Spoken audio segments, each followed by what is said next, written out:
it's real, some of it's funny. Kick your feet up if you like, at least your internet connected. Twist a blunt, pour a drink simultaneously, a separate perspective with respect, being reflective with some fears. Couple hours out of your day, fire in the hole and cheers. Oh yeah, might as well go ahead and talk your shit, but make it funky, cause we all gon' sniff. Signing in King Coleman and them Gizzle. Come on and kick it for a little. Ain't no hating, we debating over topics big and little. If you're ready, let's get it. Let the greatness resume. Welcome to the conversation room. Tap in and tap share. Yo, yo, yo, yo, yo, yo, yo, yo. What's the word, beautiful people? What's the word, ladies and gentlemen? Y'all know what it is, man. Y'all know what it be, y'all. This is the Conversation Room podcast, ladies and gentlemen. And I'm one of your two hosts, Mr. King Coleman. And I'm your boy, M. Gizzle, a.k.a. God's homie. Thanks for tapping in with us. Thanks for tapping the likes, tapping the shares, letting us know that you care. You could have been anywhere, but you're right here with us, and we highly appreciate it. You know? Yes, sir. Hopefully everybody weekend is off to a great start so far. Hopefully everybody week has been great. Yes. No dramas, no tragedies, none of the above. None of the above. Same thing he said. V, thank you for being there. Thank you. Highly appreciate it, ma'am. So y'all know how we start this show off, man. Bree, what's the word? Y'all know how we start this show off, man. We always give it a moment, get familiar with one another, talk about how our day went, how our weekend went, or it's going. And that gives everybody enough time to hit them likes, hit them shares, and tag a friend in the comments, man. Y'all know the routine, man. Let's get to it, ladies and gentlemen. Let's run these eyeballs up. Let's go. So while we sitting there waiting on these eyeballs, tell me about your week, bro. How you been, man? How you been? I've been good, man. You know, regular weekend shit with me, man. You know, today was my only off day. You know, I'm gonna work tomorrow on my other off day. I'm gonna go in though. You know what I'm saying? Get some more coins. But you know, weekend been weekend shit. I got up this morning and did a little cleaning, ate a little bit. I watched Bad Boys 4 again for like the 7th time. You know what I'm saying? So that's pretty much how my day went leading up to the show. What about you, big dog? Right. Oh shit. Bree, what up, girl? Sorry I ain't tapped in at first. I ain't say that at first, but thank you for tapping in with us. And thanks for the shares. I see you sharing it up out there. Highly appreciate those.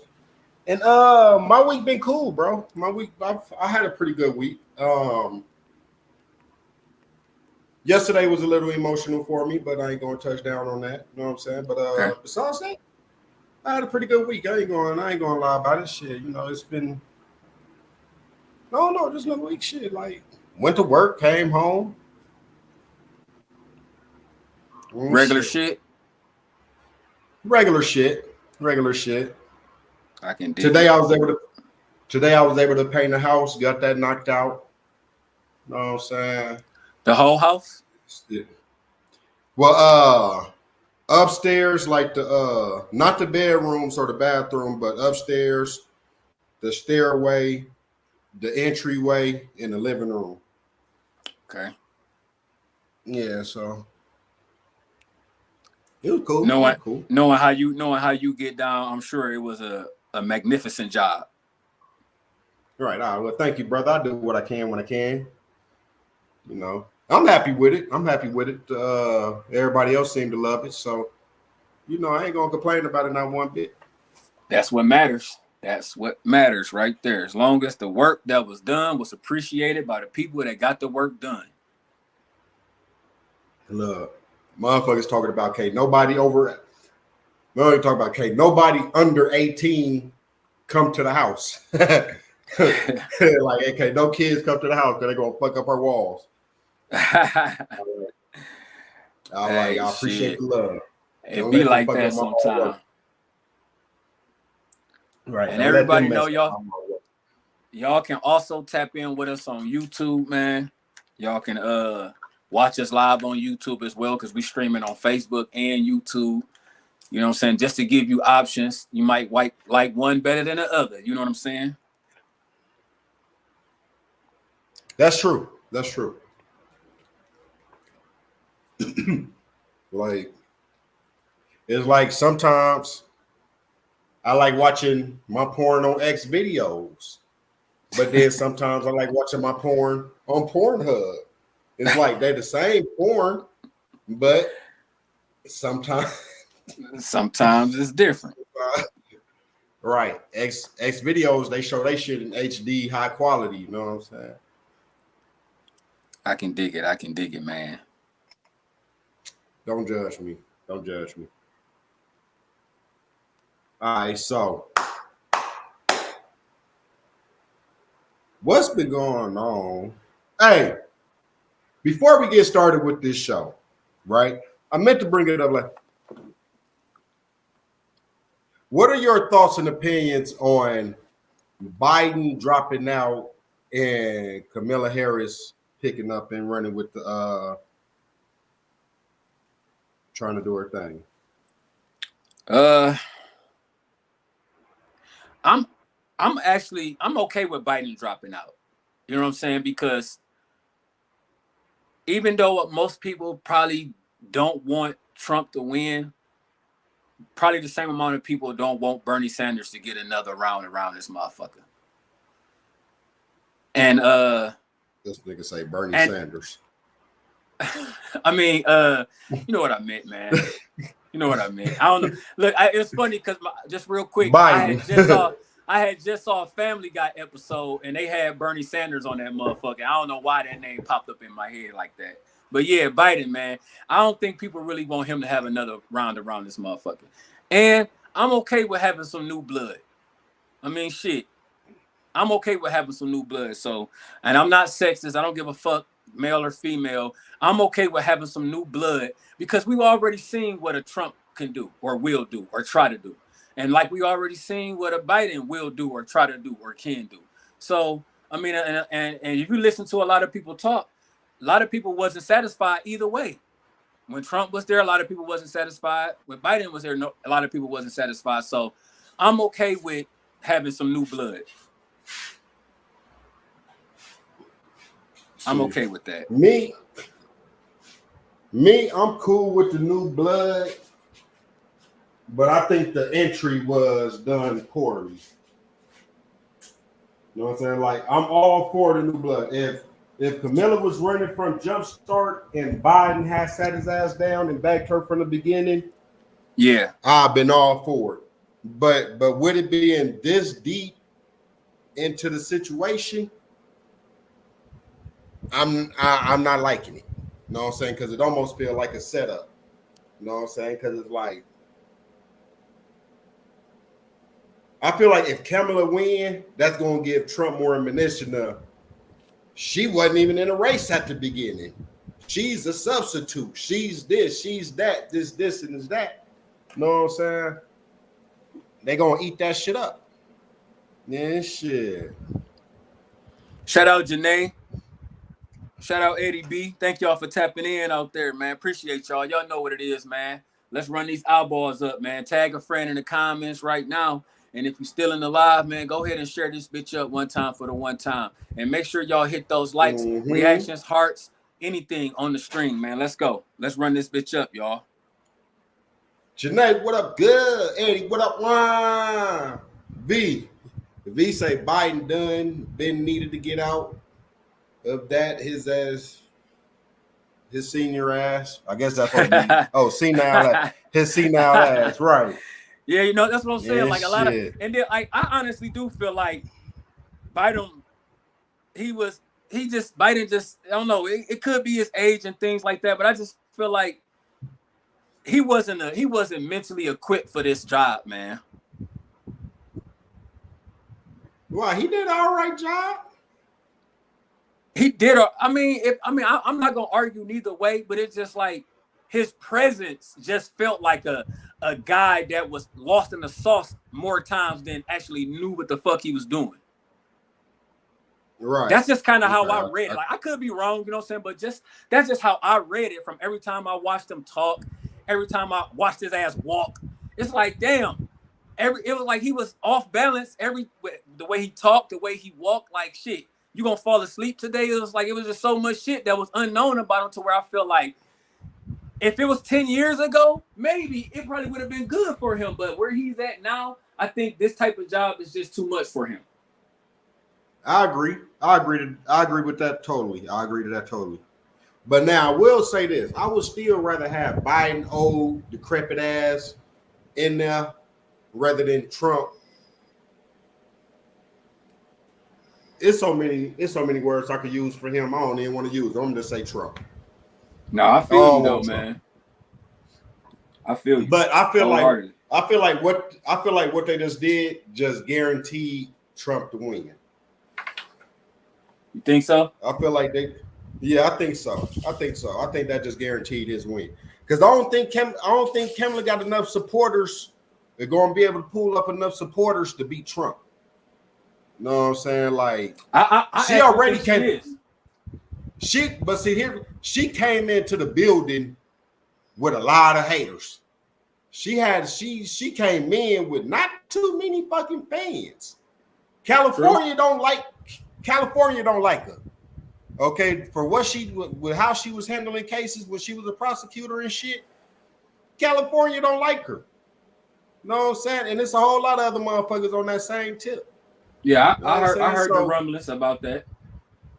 Right. And then, like, let's be realistic. Like, as a VP,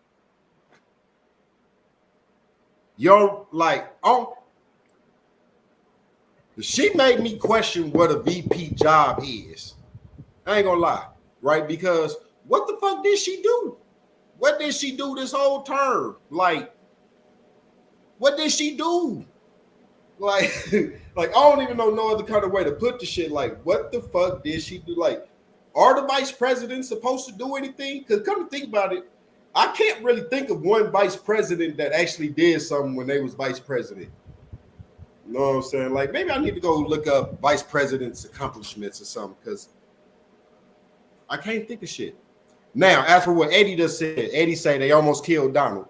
No, they didn't. Donald, that was boy, look.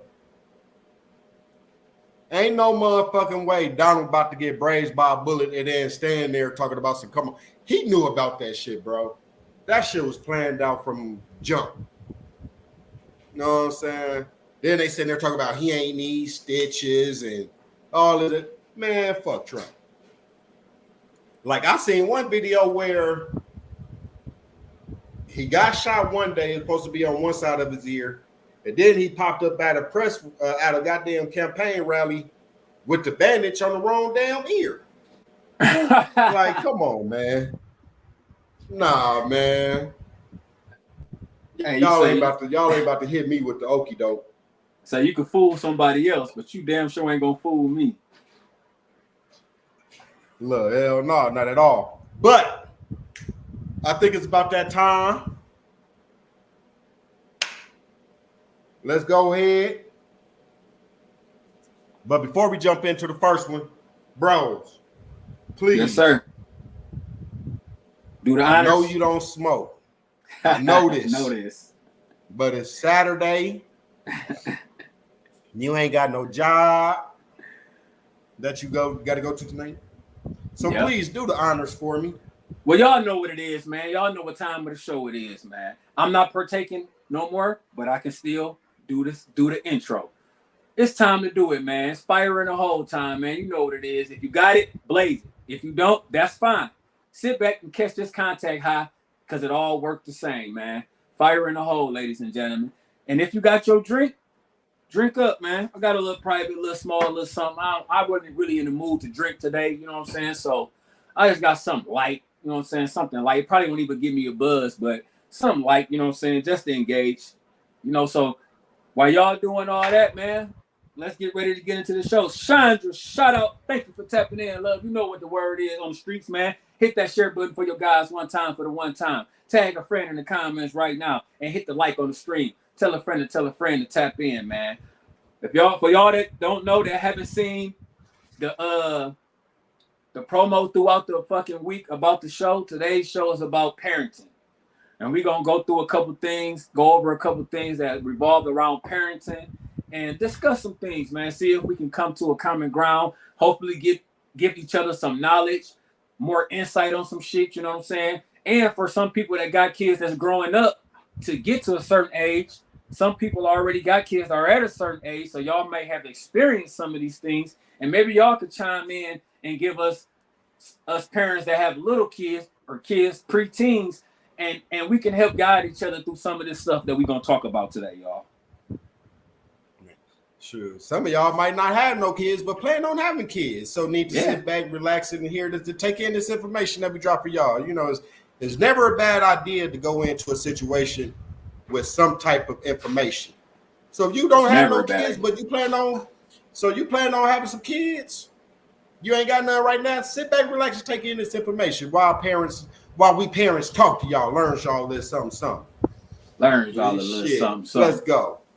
Let's do it. Let's go. We're going to start off with this, man. So we're going to start off, I'm going to kind of try to keep this in the order of like as a kid grows up. You know what I'm saying? So the first thing we're going to talk about is discipline, right? So we understand that with parents, even maybe we don't discipline our kids the way our parents disciplined us. You know what I'm saying? Maybe we take a different approach. But you know, like, so with today's age and how things going with how schools are with kids and the attendance wise, how CPS can get involved at any moment with anything, how if you out in public, like our parents used to fuck us up in the grocery store if we act out of line. And a lot of motherfuckers are mind their business. Nowadays, you try to pull that shit, people gonna get in your business. You know what I'm saying? So what would be the best way to discipline your kid? Is it a certain way to discipline your children, or is it based on the type of child that you have? Determines how you discipline that kid. Man, look, it's funny that you mentioned how parents are flashing the grocery store, because I swear, one of my worst situations, nigga, I remember getting my ass whooped in a bank, in line at the bank. You know what I'm saying? Because you were showing your ass off. Because I was showing my ass off. And got nigga moms back. Gave that ugly cry. Gave them that ugly cry. I got a balloon out of it though. I got a balloon. They gave me a balloon. Got a balloon. Okay. The bank, yeah, because they didn't want you to get your ass smacked up again. They're like, man, let's help this kid out because he gonna need Jesus if he keep doing what he doing. Right, because you know what line coming next. Keep crying. I'm gonna give you something to cry about. Exactly. Shit. Exactly. See, I got disciplined a lot of times. I even got disciplined at school. My pops pulled up on me at school, caught me doing some foul shit, straight took me out the classroom to the bathroom, tapped that ass a little bit, gave me a stern talking, and then sent me back to class with that, you know, that shit. So everybody already know what done happened to you. You know what I'm saying? So, listen, I'm a firm, I am not against discipline. Now, I'm against abuse because there is a line. There is a difference. Now, you can be disciplined. You can be genuinely trying to discipline your kid, but it can go too far. You know what I'm saying? So there is a line, but I'm all for discipline. I'm okay with whooping. I'm okay with whooping your child. I'm not okay with beating your child, but I am okay with whooping your child. You know what I'm saying? I am what I would never do though, as far as discipline, because I feel like it's really nothing to gain out of that. I don't believe in the all right, I'm gonna take your phone for 2 weeks, or I'm gonna do this. I feel like that's a softer discipline, because that's pretty much just playing the waiting game. For me, I look like that's just playing the waiting game. Oh, you're gonna take my phone for 2 weeks? Fine, I just wait 2 weeks to get my phone back. And then it's like, I feel like those type of consequences don't make a child second guess what they want to do. See, I was never scared of my father. I was always scared of what he was going to do, the discipline that was going to come behind it. You know what I'm saying? Because I knew his tolerance for certain shit was low. So that's what kept me out of a lot of trouble, because I was always wondering in the back of my mind, like, fuck, if Tony Clark found out about this shit, my ass is grass. You know what I'm saying? If I was just thinking like, all right, if I do this, the worst that's gonna happen is they probably gonna take my phone or take my video game. Fuck it, that's nothing. I'll be around a friend. I use their phone. I'll be at a friend's house and play their game. You know what I'm saying? So I feel like it's ways around that type of shit. So I feel like that don't really teach a lesson. You know what I'm saying? That type of discipline. I like the, either you gonna get a stern talking to, or you gonna get that ass whooped. But I'm not gonna be like, yeah, give me that. I'm taking that from you. I feel like there's really no lesson learned in that type of discipline. See, me, I agree with you to a point, because me, like, okay, I have all daughters, you know what I'm saying? And last thing I want to do is spank my daughters, you know what I'm saying? I understand that wholeheartedly. And so I sit and have conversations with them, you know what I'm saying? I explain to them what they did wrong, why it's wrong, and how it's not going to happen again, and the consequences that's going to come if it does happen again. You know, and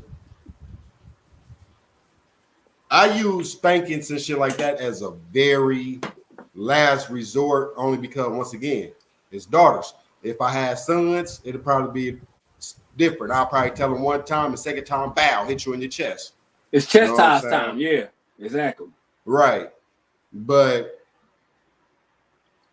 and I can say this, right, is that, okay, so my mom and her ex-husband, they were the aggressors. They were the ones who always want to beat on the nigga and shit. You know what I'm saying? And it's like, when I say beat, I mean beat. You know what I'm saying? Like, yeah. But that ain't really do too much. You know what I'm saying? Like, after a while, a motherfucker does get used. Like, all right, well, I know this gonna bring an ass whooping, so fuck it. I done got used to the shit. You know what I'm saying? Like, but now the ones who I actually had fear for was my auntie and my dad, because them two, they never chose violence. They had talked to you. They had tell you how they feel. They'd get in your soul. They gonna whoop your soul ass. They ain't gonna whoop you. They gonna whoop your soul ass. You know what I'm saying? So them was the ones I was afraid of, because I don't want to hear why I was wrong or that I was wrong. You could whoop my ass and I'm gonna just take that and all right, whatever. But don't tell me why I'm wrong and how I broke your heart and how I then made you ashamed and all this extra shit. Like, damn, now you going, damn.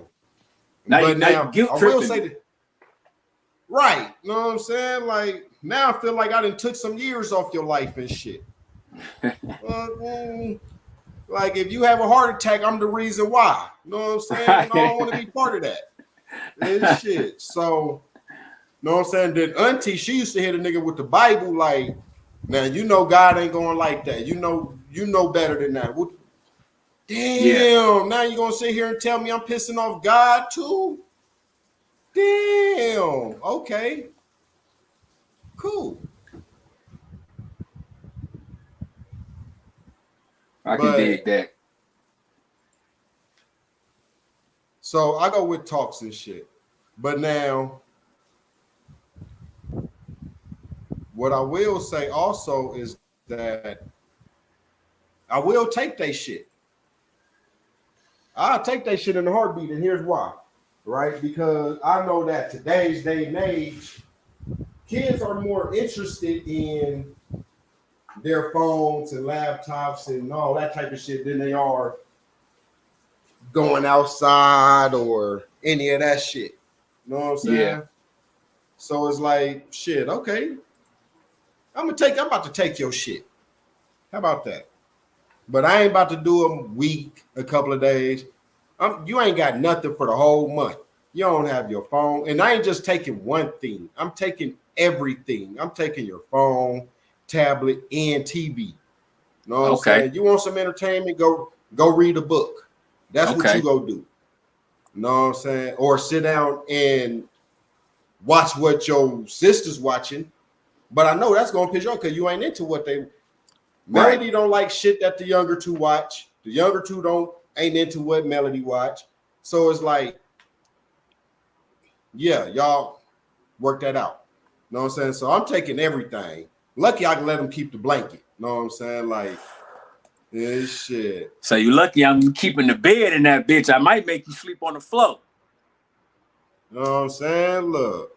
You're gonna learn to appreciate some shit around here. For real. But Chandra say she tends to have conversations with them. But then if it escalate, then it is what it is. And I know Chandra, like she got big teenagers, you know what I'm saying? So I feel like when you got big kids, because like just like with most of us, at some point you start smelling yourself, right? You're gonna try your parents at some point. You know what I'm saying? Because you feeling good about yourself. You feeling big. You feeling bad. You feeling grown. So I don't, my oldest is 15. My youngest is 10. So I'm creeping to that. I'm creeping to that to where I expect. I'm not gonna be a blind parent and be like, because I got wonderful kids right now. You know what I'm saying? They're not disrespectful. They listen. They do what they're supposed to do, how they're supposed to do it. Now, sometimes, I got to repeat myself. Yeah, sometimes I got to yell. But for the most part, I don't have to go to the extremes with my children yet. But if you ask me, do I think I ever will? And you tell me yes or no, that's it, no in between. I'm going to say yes. I feel like, yes, I'm going to go through some shit with my children as well as my father went through shit with me. You know what I'm saying? It's just, it's going to happen. And it don't mean it's going to be something that's going to be very bad. You know what I'm saying? But there's going to come a time to where I'm going to have to really, really, really, really, really, really be the father that you don't want to be, but if I have to get there, I will. You know what I'm saying? So I'm not approaching these 16, 17, 18-year-old ages thinking that shit gonna be sweet, because it's not. At some point, they're going to be into girls. You know what I'm saying? I only got one daughter. At some point, she's going to be into guys. And you know what I'm saying? That there is a whole nother conflict. You know what I'm saying? So there's going to come a point, no matter what it is, no matter if it's with the friends that they choose to hang out with, I might not like some of their friends. You know what I'm saying? They going to want to like on people. They going to probably want to try to sneak places. And I'm not saying my children will, but I'm not going to act like that. My children is exempt from doing that type of shit once they get older and start smelling themselves. So I'm trying to be prepared for that shit. Angel, shout out. Joaquin, shout out. Thank y'all for tapping in. Honey, thank y'all for tapping in, man. Honey, what up there? Thank you. Joaquin, what up, Juan? Hit the like, man. Hit the like on the stream. Share this bitch up one time for the one time, man. And if y'all fuck with y'all guys, y'all tag a friend in the comments right now and tell them to tap in. But look, with what you were saying, look, I'm at that point, bro. I'm at my oldest. She at that point. She liking boys. She hanging out with her friends and shit, and she ain't my little baby girl no more, man. She having sleepovers, Lord knows, going on at sleepovers. She ain't talking to me like she used to. She be trying to, you know what I'm saying? Like, it's look. I don't like these teen years. I don't like it. We need to reverse this shit. I don't like these teen years because I don't like it. I don't like it not one bit. Well, it's unavoidable, big dog. Delisha, thank you for tapping in. You know what it is, cuz I'll hit that share button for your boys one time for the one time, man. Hey, tag a friend in the comments right now, y'all, and tell them to tap in and join the conversation. Look, and then the bad part is like I got to go through it 2 more times. Yeah. All bad. Dig, what up, girl? We just got to stay. For tapping in. We just got to stay in that mode, man. We just can never let our guard down as parents. No matter how awesome you raising your kids, no matter how awesome they are, as parents, we can never let our guard down. One thing that we can never do we can never let outside voices be stronger than ours. We can never let outside influences be stronger than ours. And like I said, that is a hard thing because that shit is everywhere. Everywhere they go. You know what I'm saying? I'm gonna be honest with you. It's impossible. I'm saying that. It's impossible. Because children are always going to listen to their friends before their parents. I don't give a fuck what it is. I don't give a fuck how close y'all think y'all are. Okay. Once them and their friends get alone and get out in public or and just like the birds and the bees, you can talk to them about sex all their goddamn lives. Tell them about the dangers of it, how they shouldn't do it until they grown and ugly and all this extra shit. But guess what? Soon as they friends get to them, like shit, we having sex. That shit feel good. That shit feel good. Why you ain't having sex? Woo, woo, woo, woo, woo. Know what I'm saying? Guess everything that you told them, that shit going out the window. Well, hopefully not everything, because not everything.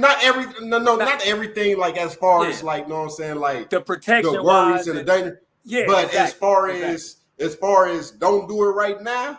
Yeah, that's the part. That's going out the window. That's going out the window. Yeah. So as parents, we could just hope that the discipline that we instilled in our children, it won't be lost in the sauce with everything else that they have going around them. With the shit we see on that's acceptable on TV, music, movies, and like you said, Gizzle, with their peers, friends, and shit like that. It's way more influences to say the opposite of what we would say around them. Period. You know what I'm saying? So it's just like I say, it's gonna come down to our discipline and how we instill that shit in our kids to where the point to where we're not going to be blind to the fact that I done taught them well, so I know my child ain't gonna try to have sex at an early age. I think that's never going to be the case. They gonna get down when the opportunity presents itself. The best hope that we have is that when they do decide to do that shit, that they did listen to us when we say, protect yourself, wrap your shit up, do all this XYZ, and they understand the importance of that and the dangers of not doing that. You know what I'm saying? So that comes that type of discipline that I feel like a lot of us as parents, we lack that. You know what I'm saying? Because look, be honest, maybe not us, but there are some parents out here that much rather be their child's friend than their child's parent. You know what I'm saying? They care more about how much, like, I don't give a fuck if you mad at me for 2 days. If you mad at me about some shit that I told you that's right and you mad because you want to do the wrong shit, I don't give a fuck that you mad. I don't give a fuck if you don't like me for that moment, because I would never feel bad for trying to steer my children in the right direction, regardless of what type of attitude they get behind that shit. You know what I'm saying? So being my children's friend is never going to be more important than me being their father and the disciplinary and the protector and things of that nature. So I feel like, and with this day and age, because look, I'll be around a lot of kids that be around their parents and they just be foul-mouthed as hell. You're not worried about no discipline. You're not worried about being checked. You know what I'm saying? So, and I just feel like that comes with the times, man. Like, shit, it's too many people trying to be friends rather than trying to be parents. I agree fully to that. And I'll say another issue is that nowadays parents are so comfortable with just allowing the phones and the tablets and the TVs to be the parents rather than them. You know what I'm saying? If a child doing something crazy that they ain't supposed to be doing, they feel that it's better to give them something to distract them, a tablet or something to distract them with, rather than explaining it to them and checking them on not doing that and go find something productive to do. Yeah. You know what I'm saying? They'd rather sit there and Like I say, let the tablet be the parent.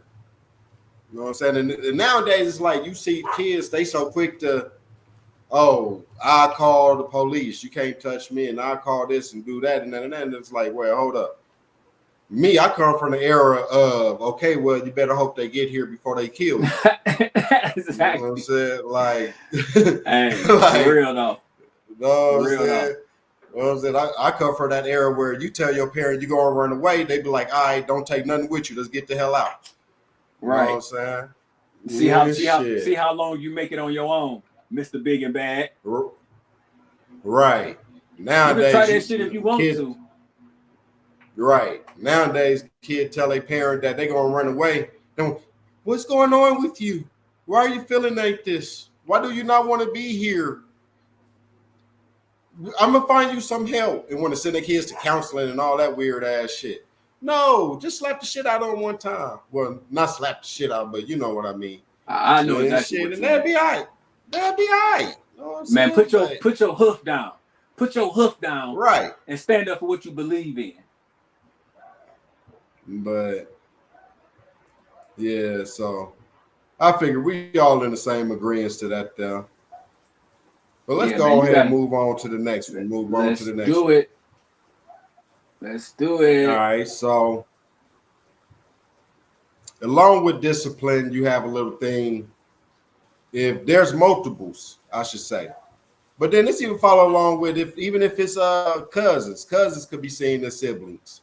Yeah. You know what I'm saying? But sibling rivalry. Real quick. Hold on, M. Gizzle. Real quick before moving that. Andrea, thank you for tapping in out there. I see you. You got a comment that say, stop letting the media raise our kids. Comment just piggybacking off what you said lastly, like, you know what I'm saying? And we all agreeing to that. You know what I'm saying? Not saying that they can't indulge in social media, but you know what I'm saying? Obviously, don't let them, don't like, look, just like with outside influences, as much as you can, and we can control that media shit, you know what I'm saying? I feel like we could control that media shit more than we can control the outside noise with the peers and things like that. You know what I'm saying? But yeah, and a lot of parents do that, you know what I'm saying? A lot of parents will be like, fuck it, this is what it's gonna be. All right, do that, that's cool. But yeah, social media is a weapon against our children in this day and age. All right, M. Gizzle, go ahead, man. You know, and so bringing up sibling rivalry, like I say, you could be an only child and been raised with your cousins and stuff, and you got that cousin that just want to compete with you and always had a one up on you or whatever. So me personally, I feel like this is something that's healthy in a child development, because I feel that having somebody challenge you as you growing up is going to get you adapted to the world trying to challenge you as an adult. You know what I'm saying? Now, don't get me wrong. The shit can go too far where the sibling rivalry turn into just hatred from a motherfucker. Yeah.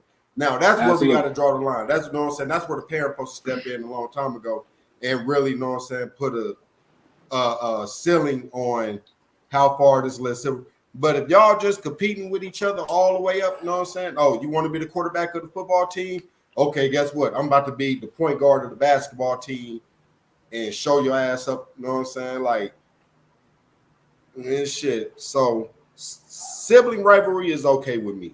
Yeah, sibling rivalry is okay. Once it turn into, if it turn into hatred, now we gotta reevaluate this situation here and find out what's going on. Yeah, nothing wrong.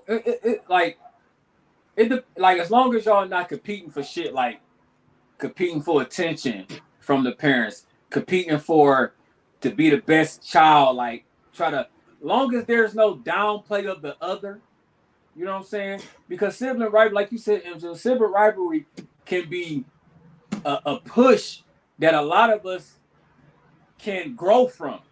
You know what I'm saying? Like, because like you said, everything that you do growing up, once you enter the real world and you starting to step foot out there on your own and make decisions on your own, you're going to be competing for everything.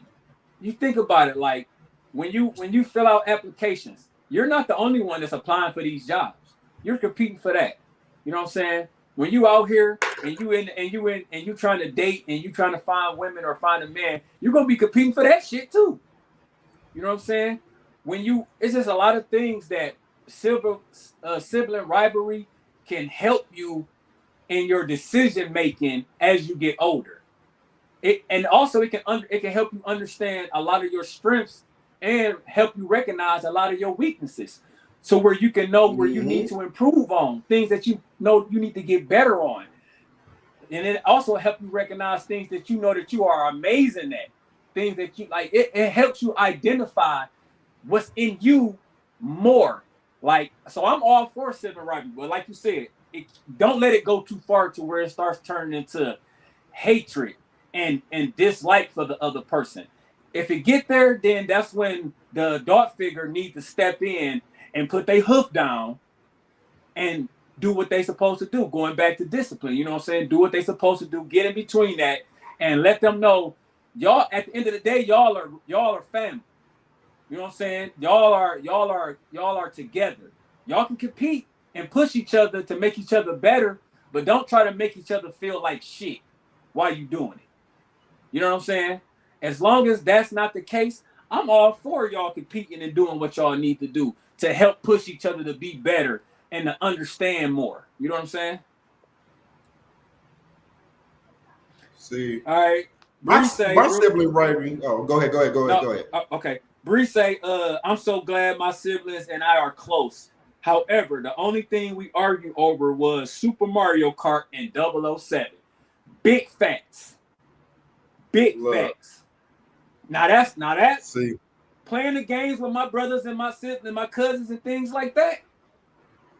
Definitely, that's where most of the arguments came in at. That type of shit, playing video games and shit like that. That's what most of our arguments and heated shit came about. But with other regular things, it never really was no competition like that to be on some shit like, oh, I'm better than you, you weak as hell. But when we was playing those games, that type of language was coming out. You weak as fuck. You can't play. You can't fuck with me. You suck. Shit like that. That's when the harsh competition nature came out. When we was playing video games and things like that. But outside of that, it really wasn't no put down when we was competing with each other. It was some shit talking, but it wasn't no putting down when we was competing or rivalries with anything else. So I agree I'm with you on that, Bree. See, I wish I could say that because, man, look, my sibling rivalries, man, look, it's like when my brother right above me, from the time I can remember up until about 18, 19, we was forever butting heads, and it wasn't just arguing. And we really fighting, really. I didn't really try to stab this motherfucker before. You know what I'm saying? We on vacation at a resort. We get into it over something stupid. I'm chasing this motherfucker around the resort with a butcher knife. You feel me? I'm about like 9 years old. You know what I'm saying? Like, nigga didn't, man, we used to have brawls, bro. But then, like I say, as I got older, me and him became cool. And then me and my oldest brother start beefing hella toughly. You know what I'm saying? And it was like, but I can honestly say that I was never the aggressor. You know what I'm saying? Like, yeah. I used to always try to be in my own lane and shit. You know what I'm saying? And it's like, these niggas, you know what I'm saying? Because I'm not on no extra ass shit, you know what I'm saying? I ain't out there trying to do drive-bys at 13. I ain't out there trying to go robbing motherfuckers at 13. You know what I'm saying? I'm trying to go hang out with my homies, go to the lit block parties and kick it. You know what I'm saying? I ain't trying to be on no extra ass gang banging shit. You know what I'm saying? Yeah.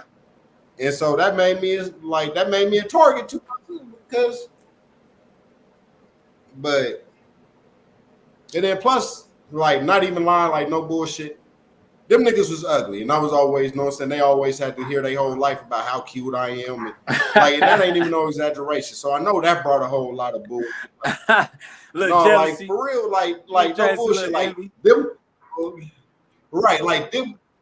Right, I grew up, them niggas used to tell me all the time about how they used to have to hear about this motherfucker talking about your brother's so cute, and my long hair and all this shit. So it's like, them niggas used to hate on me, for real. I'm in my crib, you know what I'm saying? These niggas cut my hair off, you feel me? Well, I'm in my crib because they hating on my hair and shit, you know what I'm saying? On my long hair, because motherfucking women coming up, girls and shit, you know what I'm saying? I'm a toddler, my nigga, how you hating on a toddler? But so that's why I say my silver rivalry, bro, that shit started from birth, bro. These niggas hated on me from birth. So, it is what it is. That's a cold-blooded deal, man. They lucky I wasn't your friend at that time, man. I would have helped you scrape their ass. Look, I remember one time my older brother, he kept on fucking with me. I told you, nigga, to leave me alone. He kept on fucking with me. Nigga, I went and kicked down his windshield on his Cadillac and shit. The nigga had a Cadillac, old school Cadillac. Nigga, I went and kicked out the windshield. Bitch, fuck you, nigga. Fuck you. Keep on fucking with me. I told you to leave me alone. Shit. I told you, don't fuck with me, man. Don't push me because I'm close to the edge. I can dig that. Janae, I think it's a full moon tonight. You ain't even supposed to be up. You supposed to be locked in somewhere. Yeah, shit. Damn, Janae. Don't let him talk to you like that, man. Nah, look how she talking to me, though. She calling me ugly and shit. You know what I'm saying? Why I gotta be ugly and shit? You know what I'm saying? Everybody know I'm a sex symbol. Yeah, shit. Y'all look up. Shit. This motherfucker say he know I'm a sex symbol. Which symbol? The circle with the line going through it? Look at that. Nigga, you know what? Fuck you, nigga. That's why the fuck you look like a bug now. That's okay though. Don't worry about it, bitch. I know somebody like it. Bitch, fuck you. I do too. Nah. But that's cool though. I ain't say you look like a bug though, man. You told me I look like a damn bug. No, because say nigga, you ain't have my back. You ain't have my back. I don't get it. Listen, I stand on this. I always stand on this. I don't get in family squabbles. You know what I'm saying? That was between you and your cousin. I ain't got shit to do with that. You know what I'm saying? Nah, fuck that. Nigga, you family. What you talking about? Nigga, you family. Nigga, you get in, nigga. Even if I'm family, I don't get in family squabbles. I don't choose sides. I just mind my business. Nigga, you don't get in no squabbles. Nigga, you don't get in. Nigga, you always the motherfucking mediator. Always. You're always the calm head, Jimmy the Cricket. Man, that's probably why you look like the nigga, because you always the. Because I understand how shit can go left. I understand how shit can go left. You know what I'm saying? So, and I feel like, listen, I'm the perfect person to be involved in all types of friendships because I'm the most rational-minded, clear-headed person that a lot of motherfuckers gonna be around. And then if I care about you a lot, I don't give a fuck how mad you are about something. If the decision that you decide to make is gonna hurt you in the long run, I am not gonna allow you to do the shit. I don't give a fuck because I care. If I didn't care, I'll let your ass crash out. Look, I'm gonna let you in on a little secret, right? You probably don't know this. Matter of fact, I'm pretty sure you don't know this. But me and somebody else was talking shit for a long ass time about you. Because sometimes we even do still call you a suck ass nigga and shit. Because you ain't let us go do some shit that we should have went and did when some shit happened to somebody in our crew. Yeah. You know what I'm saying? And me and the other person that was sitting there talking about, let's go do something about this situation. Me and that nigga been talking shit a long ass time because you stopped us from doing what was they doing. Yeah. Look, yeah. I ain't gonna say no names. I'm not ashamed of being that guy. You know what I'm saying? because fuck that lets me know that my friends understand that no matter what it is, I got your best interest in heart. Period. At the end of the day, I got your best interest at heart. G, thank you for tapping in, man. I know this is your first time tapping into the Conversation Room podcast. I appreciate you tapping in. If you're still around, man, there's 3 things that we need you to do. We need you to share this stream up one time for the one time.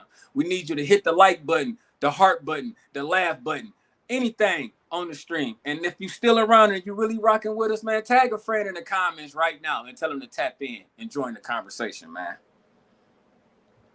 But then, hold on.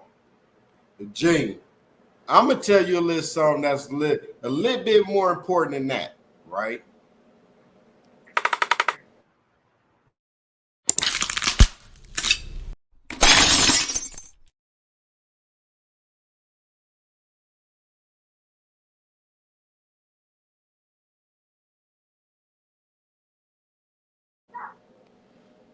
So if you picking up everything I'm putting down, everything I just said, you will have a better time in life. You would succeed in life and become the multi-billionaire that you want to be if you just take the advice that I just gave you. Know what I'm saying? All right, but that's all I got to say. Thanks for tapping in with us, G. Yes. All right. So moving on to the get on. What you got for him, bro? All right, y'all. We gonna move it up now. We getting older, right?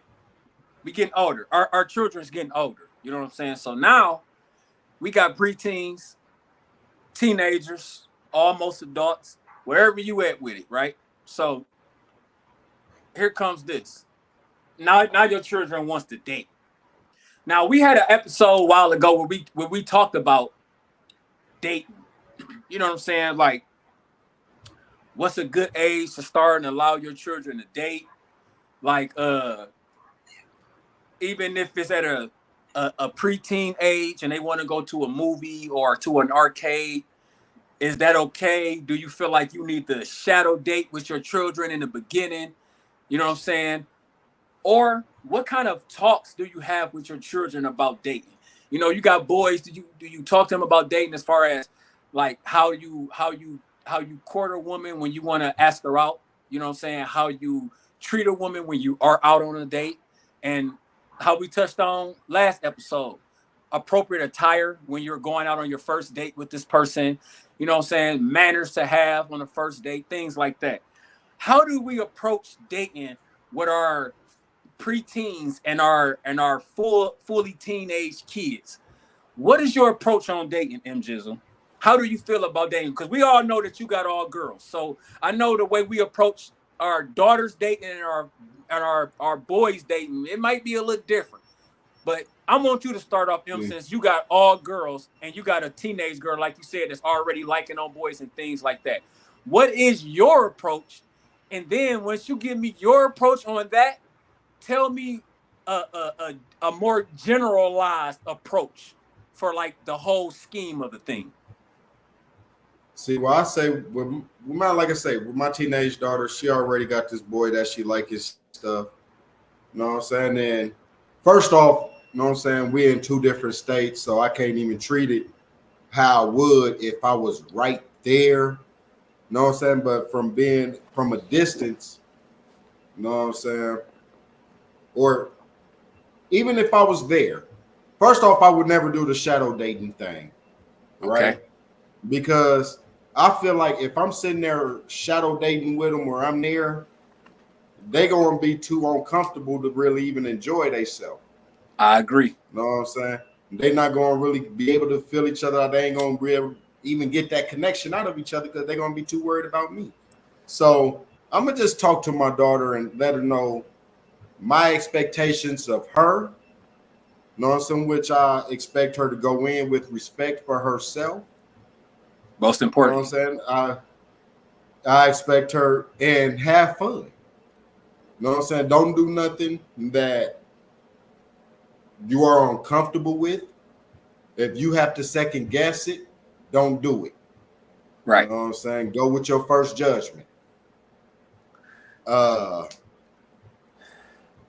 And I have trust in the boys that she interested in the characteristics that, you know what I'm saying? I know that she ain't just going date no anybody and stuff. So, but at the same time, I would like her to give me an idea of who this guy is, let me know some background on him. I don't necessarily have to talk to the boy, you know what I'm saying? But let me know how you feel about him. Give me your ideas about it. You know what I'm saying? Is there something I need to worry about? Now, after that first date, if she want to go on a second date or she want to pursue it, it was fun. Okay, now I need to meet him. You know what I'm saying? Now, because if it was that first date and it ain't going nowhere, I wasted my time on meeting this motherfucker anyway. I wasted my time on meeting him in the first place. Understand that. Shit. And so, but after the first date, if everything goes swell, all right, cool. Now let me meet this dude. Let me get an idea of him. Let me fill him out. Let me see if what you think about him, I can see what you see in him as well. Right. But I'm gonna trust my daughter in to make the best judgment in the best situation. So I'm gonna let her do her thing. Tell me about it when you get home. See, that goes a little farther than just trusting your daughter. That's also putting trust in what you instilled in her. You know what I'm saying? You are trusting what the talks that you've had and everything that you went through and mentioned, everything you trusting that it's stuck, as well as you trusting that she's still going to make the right decisions. Because at the end of the day, like we just said previously, these children are still going to make their own decisions no matter what we told them. We just got to trust that they hearing us still while they making that decision. You know what I'm saying? So I totally agree with everything you're saying.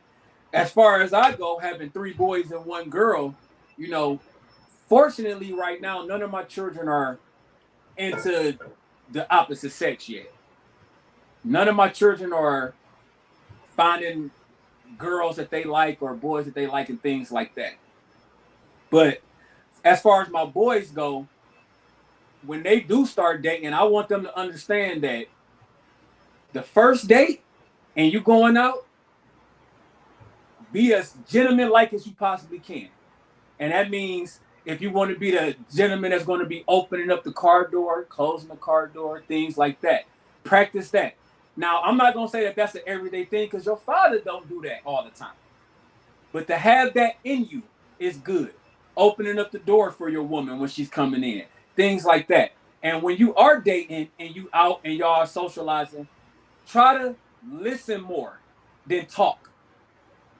Be a guy that can listen so you can have a better understanding of the woman that you're dealing with. Try not to overtalk her when you're out hanging out because you need to understand her as well as she needs to understand you. So try to find that balance into listening more than over talking. You know what I'm saying? When you're out on the first date, because if you're going to date somebody, you're going to like them. You need to know about this person. Ask as many questions as you can. You know what I'm saying? And answer as many questions as you can. When you're dating, I want my children to understand this is the point of time to where you take as much opportunity as you can to get to know as much about the person as you possibly can. Whether if you're asking them about their childhood, their upbringing, like whatever kind of thoughts that, however deep you want to go, but use that time to try to understand the person that you're out with. You know what I'm saying? And like with my daughter, same as you, Em, I want my daughter to go into a date having respect for herself, understanding the pressures that can come with it, and don't fall victim to pressures. Like you said, don't do nothing that you might second guess. If it don't feel comfortable to you, don't put yourself in that situation. And for my daughter, this is going to be very important. When you go out on a date with these guys, always make sure that it's in an environment to where it's a crowd of people. Not saying it got to be loud and so much going on, but make sure you're not alone with this person because you don't know this person. So make sure when y'all are going out on dates, you are in a socializing place to where it's lights, it's you can be seen by motherfuckers. You know what I'm saying? So keep that in mind. And you know that, and like I say, what we instill in us, we're gonna hope that they take that with everything that they gonna already want to do for themselves. They keep that in the back of their mind about everything that we've taught them and everything that we showed them and teach them. They will hold on to that. Mm-hmm. All right, so we got Bree. She say, my teenager is very respectful and responsible, so I let her date with my supervision. All right, cool, cool. So do you mean like as far as when you say your supervision, do you mean as in you there with her on the date, or every 30 minutes she got to check in, call you, let you know what's going on, text you or something like that? And then she also say, I have to meet the young man and his parents, guardian before I let my child engage with him and he court her. And that's respectable. Yeah. Now, see, like, and I have no fault with that. Like me, I just look at it like, because I know, like my daughter, you know what I'm saying, she know this boy, right? She already didn't deal with him, whether they at school or whatever, all the time or whatever. She know. You know what I'm saying? But 9 out of 10, whenever he get around me, he gonna switch up. I'm not gonna meet the real him in the first place. And that's just going off of my mind. And I probably will, but in my mind, it's not the real him, just going off of how I was at 14 and 15. Because when I was 14 and 15 and meeting girl parents, I was the sweetest little young man you could mention. I was bringing up Bible stuff. Right. I was bringing up Bible stuff and how I was going to church. I was bringing up my hopes and dreams and all sorts of shit. You know what I'm saying? I was a respectable ass young man. They didn't know that when I leave from here, we going to the motherfucking apartment to the bando. You know what I'm saying? Where there's a party jumping off for somewhere in the neighborhood with the homies and shit. Like, you know what I'm saying? Shit, the parents ain't know that. It's a whole different situation that's about to jump off as soon as we leave y'all supervision. Exactly. So that's why I say I ain't going leading up to that first date. Don't get me wrong. I would like to meet them. I ain't turning down meeting them, but it's not something that I'm forcing. Like I have to meet them before the first date. Nah, it's after that motherfucker. You know what I'm saying? So, but yeah. Now, hey, I do want to say this, right? Because you had mentioned your 3 boys, right? Yeah. I got to tell you something, and I learned this the other weekend ago. You're going to have to be careful with that third one. I already know. Right? I already know. That third one going to be a problem. Man, we already got a pool going.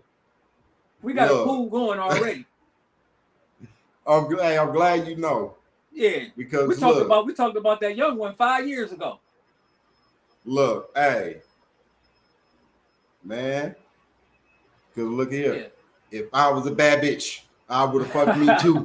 I would have fucked me too. Look, hey. Yeah,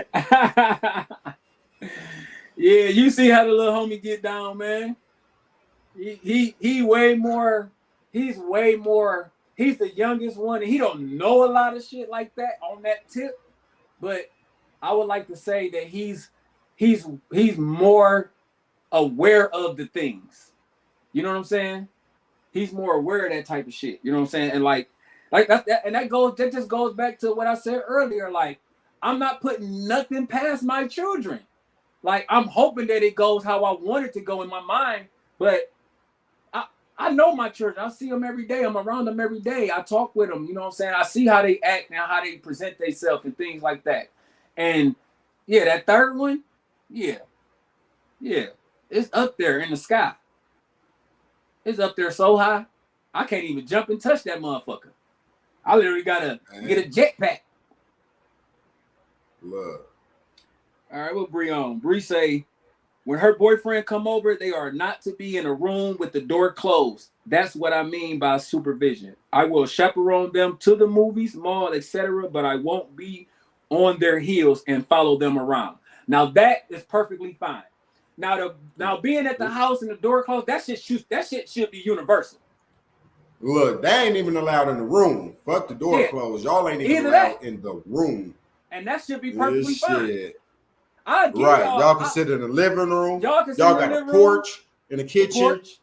In the living room. Sit y'all ass in one of them. I even let y'all have the living room and I go in my motherfucking room. Like I'm the kid. But ain't gonna be no going in no bedrooms, ain't gonna be no closing the door. But I would give y'all the space. If y'all in there watching TV, chilling, talking, I will go in my room somewhere. I ain't closing my door though, but I'll go in my room. I won't be in y'all space. So I feel free. And like that, I will drive y'all to the movies. Oh, this movie starts at 5:30. It's a 2-hour movie. I'll be outside at 7:30 to pick y'all the fuck up. Oh, you going to the mall? How long y'all gonna be at the mall? For an hour? I'm gonna drop you off at the mall. And even if I just be in the area, but I'll be back outside in front of this mall in an hour to pick y'all the fuck up. So I'm 100% with that style right there, Bree. Like I'm like you know said, I don't want to be on the heels and be there. You in the movie theater. I'm 5 seats up. I ain't gonna do that. You know what I'm saying? But I will be outside when that movie ends. And let your motherfucking ass not come outside when that movie ends and your ass somewhere else. It's up there. But you know what I'm saying? So that's the type of shit that I feel like it gives your child enough freedom to be themselves and do the things that they want to do, but it also keeps them level because they know that, man, my fucking parents could be right outside. You know what I'm saying? So I feel like that's a perfect balance. You give them 2 hours to be who you are, because y'all can be in the movies. Obviously, I don't know what y'all doing in the movies, but when that motherfucker ends, it's over with. Dropping a little homie off at home or dropping a little girl off at home, you can walk her to the door, give them a hug or whatever, and say your byes, and we gone. That's I'm perfectly okay with that type of chaperoning. 100%. All right, so Bree say yes, they're in the living room or on the porch. Hell, they in the room with me watching movies. LOL. Yeah, see. Nah, they can't hang out in my room. We hang out in the living room. They can't hang out in my room. I got weed and shit hang out I got weed all on the dresser and shit. You know what I'm saying? Like, depending on if I felt to put the motherfucker up, I got a pistol right here and all on the bed. Like, nah, man, they can't be in my room hanging out and shit. Nah, we'll be a living room. Yeah, shit. I got dirty drawers just laying around. I ain't about to pick up my dirty drawers just because they want to come and hang out and shit. Fuck that. My dirty drawers there first. What is the most acceptable age to allow your children, boy or girl, to actually start dating? Like 15. Of course they might like on somebody and whatever, and they probably talking, they be sending them in school, blah blah blah. But what is the perfect age to where if they came to you and asked, you would agree under the terms that you are the chaperoning with the person? Like, what is a acceptable age for that? I'm going with 15. With 15. Yeah, because I can see 15, 16. I can see up in that age. I can see up in that age range for a start. You know what I'm saying? For a good start, for the first date, chaperone first date, I think 15, 16. I mean, shit. What's the age that they do quinceañeras? Ain't that 16? Yeah. 15, 16. But so see, no. You don't want to compare this to a quinceañera. No, I'm just saying, like, no, I ain't comparing. I'm just saying, like, no. For the age.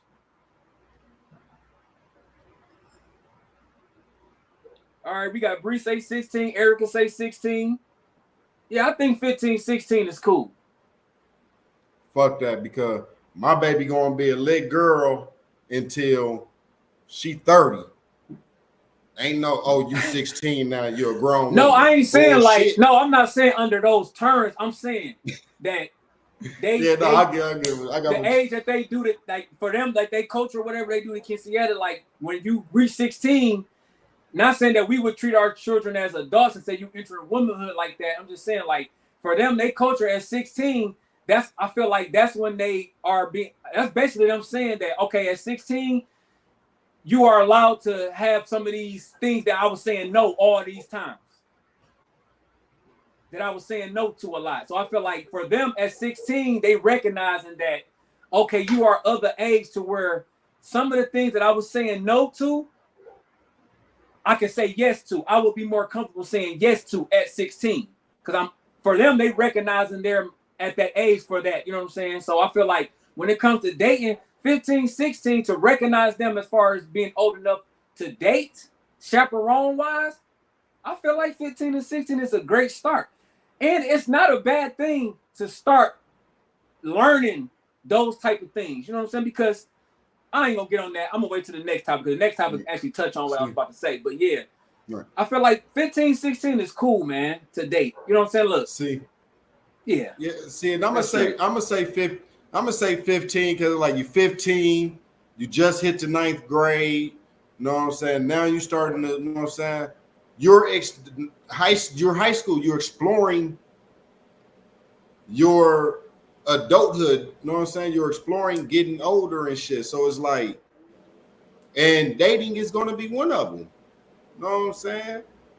Like let's not act like you about to go the whole school year just still on that ill boys is yucky mentality. Exactly. You know what I'm saying? So, man, shit. Might as well go ahead and rip the Band-Aid off and let it happen. And then, like Bree said, it depends on their mentality. It depends on their mentality as well, too, though. You know what I'm saying? Absolutely. Their maturity as well. You know what I'm saying? You gotta have that. You gotta have that maturity and your growth. That's very important because if you know you got a reckless ass child, you're gonna be more stern on them. You're going to be harsher on them because you're going to feel like they're not ready for whatever the world is going to bring to them because they're not mature enough for that shit. Especially if they if you can see that they are easily influenced, you know what I'm saying? They can be, they easily manipulated, things like that because they mental not strong enough. Then of course you're going to look at them, you're going to evaluate your own kids and be like, nah, I don't give a fuck what age you are. Mentally, you're not mentally prepared for this shit. Hell, it's some adults that's in their 20s that's still not mentally prepared to go out on dates. Because like we touched on last time, if you a dude that think that because you spent the X amount of money on a date, then you are supposed to get the ass at the end of the night. You know what I'm saying? That's the type of shit that you could possibly deal with growing up. And if you're not mentally strong enough, you might be manipulated and thinking like, oh yeah, he did just buy me some flowers. He took me out on a date like this. He was so nice. I probably should let him play with my shit or XYZ. You know what I'm saying? Because you're gonna be looking at it some kind of way. Because you're not mentally strong enough to be like, all right, motherfucker, that was cool, but that don't give you no obligation to me. You know what I'm saying? So that's very important, man. It's very important to be mentally strong and to be mature. Hey, hold on. Do that as a parent. Hey, do that impression. Know that. Hey, do that impression again. Do that impression again. Nah, I don't know. I don't know what you're talking about.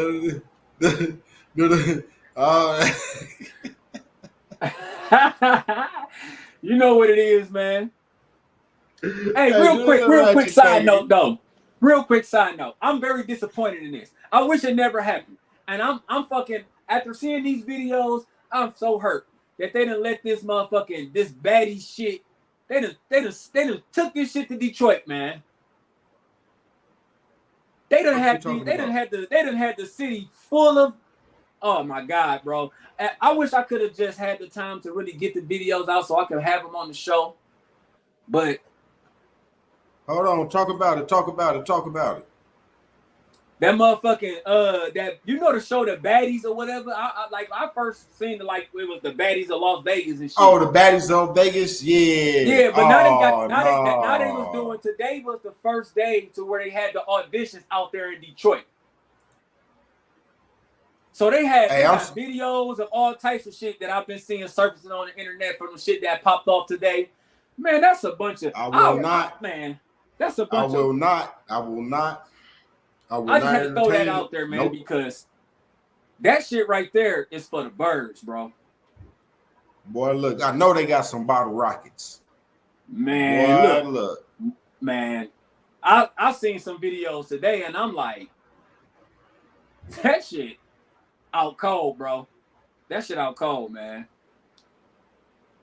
These boy, people, ratchet ass Detroit. These females are letting these people profit off their ignorance. Of course, nigga, that's life now. That's America now. You ain't no ignorance. You haven't realized ignorance pays very well. The dumber it is, the more you're gonna get.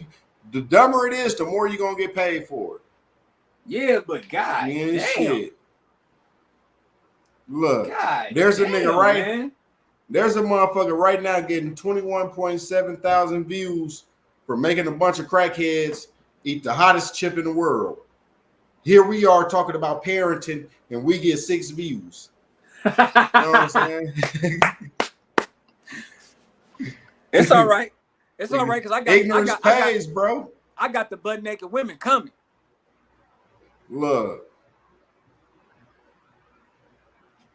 I cannot be a part of that episode, for I do not entertain unnecessary naked women.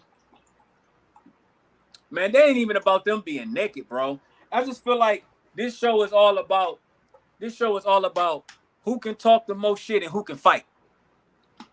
Because if you never saw the show and never know what it's about, and you hear and see the title, Baddies, you're gonna be thinking, oh shit, I'm about to tap in, I'm about to see some bomb ass girls. Cause I like when that shit first came out, you thinking baddies, okay, you talking about some bad bitches or something like that. You know what I'm saying? Mm-hmm. But that shit don't mean that. That shit mean whoever the most ratchet.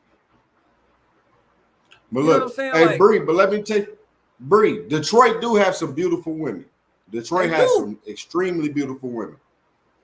But unfortunately, the show do not want them. I guarantee you that some beautiful, intelligent women went up to them auditions and they got turned down because they do not fit what they're looking for. Just like Vegas. Vegas have some beautiful, intelligent women. But guess what? They're not going to pick them on the show because they're too calm. They too relaxed. That's not what they promoting. They want TT and Lele in them. Yeah. So you know what I'm saying? Like, you know what? We should start our own show, bro. We should start our own show. No, we shouldn't. Shit. Nope. I ain't fucking. Well, I'm about to start that motherfucker. Okay, well, I'm about to start that motherfucker. Huh? What kind of show? What kind of show we talking? Before I say no, what kind of show we talking? To where we promoting the opposite of what they promoting. We actually want baddies. We want baddies. Nope. We want real women. Look, that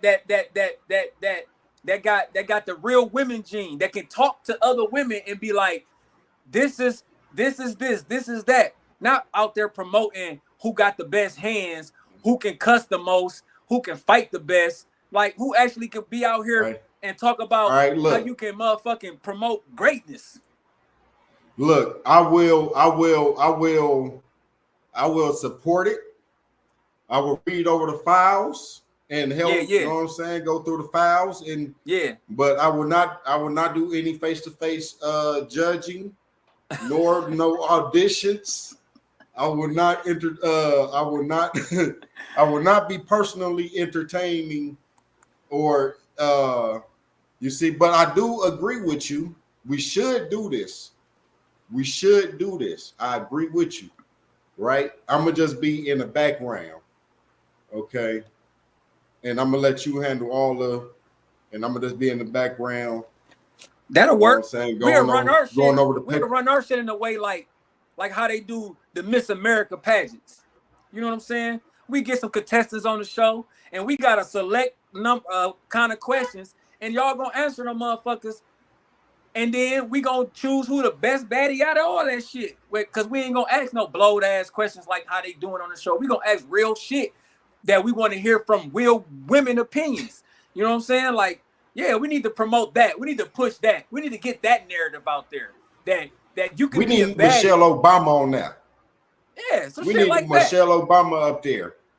You know what I'm saying? Yeah. She need to be there in the judging seat with us. Well, with you, not with us, with you. You know what I'm saying? I ain't gonna be judging. I ain't gonna be watching them. You know what I'm saying? So she need to be right there with you. That way, you know what I'm saying? They could get the aura of what a woman should be. You know what I'm saying? Like, you know what I'm saying?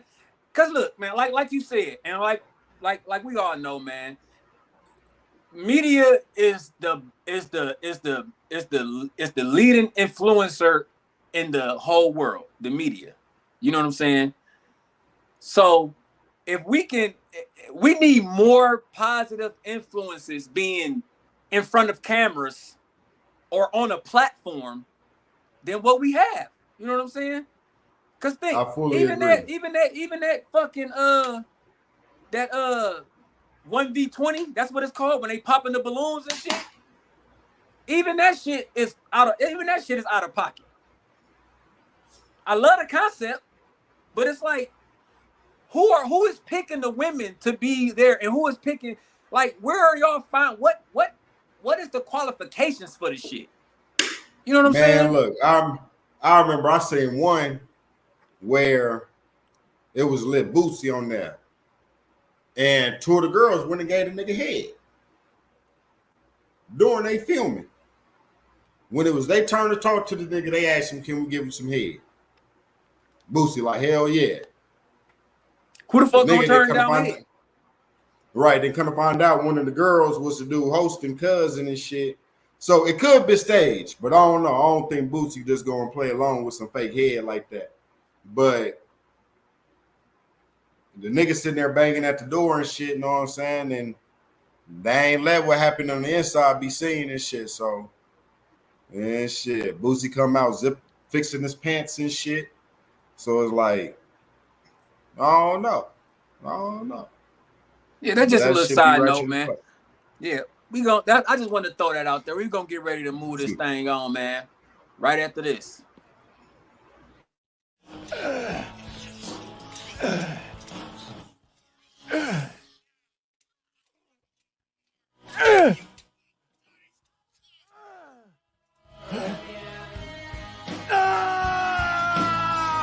Don't be this guy. Subscribe to the Konversation Room podcast on YouTube.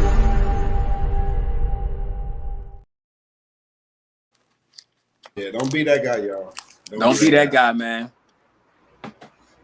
Shout out to my two oldest boys, though, man. Right now, they currently at they at a sneaker ball right now. They looking fresh as hell. If I wasn't already on the show, I'd have got some snaps of my boys. They fresh as fuck with they little sneakers and they outfits, man. You know what I'm saying? They about to go and enjoy themselves at the little ball and shit. So I just want to send a shout out to my two oldest boys, man. They out there enjoying themselves. You know what I'm saying? Doing some they first actual real teenager shit. You know what I'm saying? They out there enjoying that shit for the first time. So I can't wait till they come home so I can talk to them and see how it went, see what they did and things like that. But big ups to them, man. Hopefully they go out there and it helps them get out their shell a little more. Because, you know how my two oldest boys is. They're a little antisocial. They to themselves a lot. You know what I'm saying? So hopefully going around this, being around other kids that's their age, you know what I'm saying, it helps them spread their wings a little more. You know what I'm saying? So let's hope they have a good time, y'all. Hey, but you know what? I'll say this about them too, right? They might be a little antisocial, but them the two, that's the coldest team I've ever seen. Don't nobody have each other backs better than them two right there. Big facts. Don't nobody have you, like I'm talking about, and Julie even be talking, they talk shit to each other. Oh, definitely. But guess what? Better not nobody else say nothing to the other one. Fact. Especially don't be wrong saying what you saying. Because first off, Elijah ain't just gonna let no shit go over his head. That's bullshit. Hell he no. Gonna question it all the way. And then Julian, he gonna come in with the facts behind it, like, well, the other day when you was sitting there watching TV, you did say that. You know what I'm saying? Look. Well, you know. Well, you know. Look. Yeah, For real. big Hey, ups to my look. boys, man. I'm proud that they doing what they doing, man. Man, you know, they're my boys, man. So, you know, man, they're my guys right there. Shit. Like I say, like y'all would call me crazy for walking with Elijah to the stove. But guess what? To let homie ask me, how I'm gonna turn down and let homie ask me to take him to the stove. Yeah. Let's go, bro. No hesitation. You know what I'm saying? It's Elijah. I mean, How can I not? you is his best friend. So You feel me? you know what I'm saying? Yeah, So like shit. It's shit. almost like by default, bro. You gotta do it. Right. Shit, like reality wise, that's been little M Gizzle since he been here. This shit. Hell. That's been my little homie since I've been here. Shit. Right. But let's move this shit on, man. Let's Look, do man, it. move it up Memory Lane and shit, man. When he was just a little itty bitty, you know what I'm saying? Little ugly ass, long haired ass, little ugly nigga and shit, man. Let's do it, man. Move us on, Em. It's on you. Let's get this thing cracking. All right, all right. Now, the one thing that every parent fears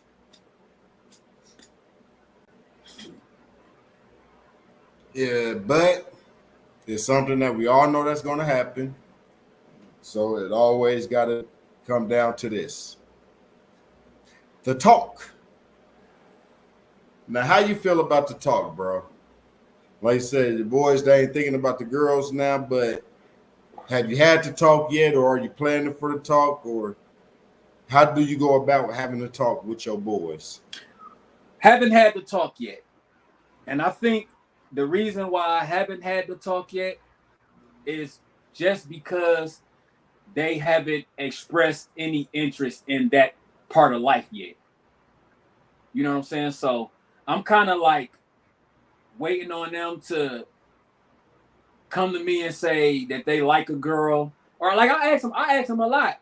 You know what I'm saying? Like, for example, I asked Julian, I say, you about to be in the 9th grade, going into the 9th grade this year. So I'm like, you know what I'm saying? Hey, you gonna try to get you a girlfriend? He told me, I'm thinking about it. You know what I'm saying? Right. So now that kind of put me there. So it's like, okay. So now all the other times I've asked you, you're like, nah, I ain't thinking about that. Yes. Nah, it was always no. Now this time when I asked him, he actually told me like, I'll probably try to like a girl. I'll probably try to get a girlfriend or some shit like that. Yeah. So I understand hold on. That. What kind though? What kind of girlfriend? Yeah. Or what kind of, like, what race? Yeah. Oh, my man say he like Latinos and Mexicans. That's what my son say. That's the type of women that he is attracted to. You know what I'm saying?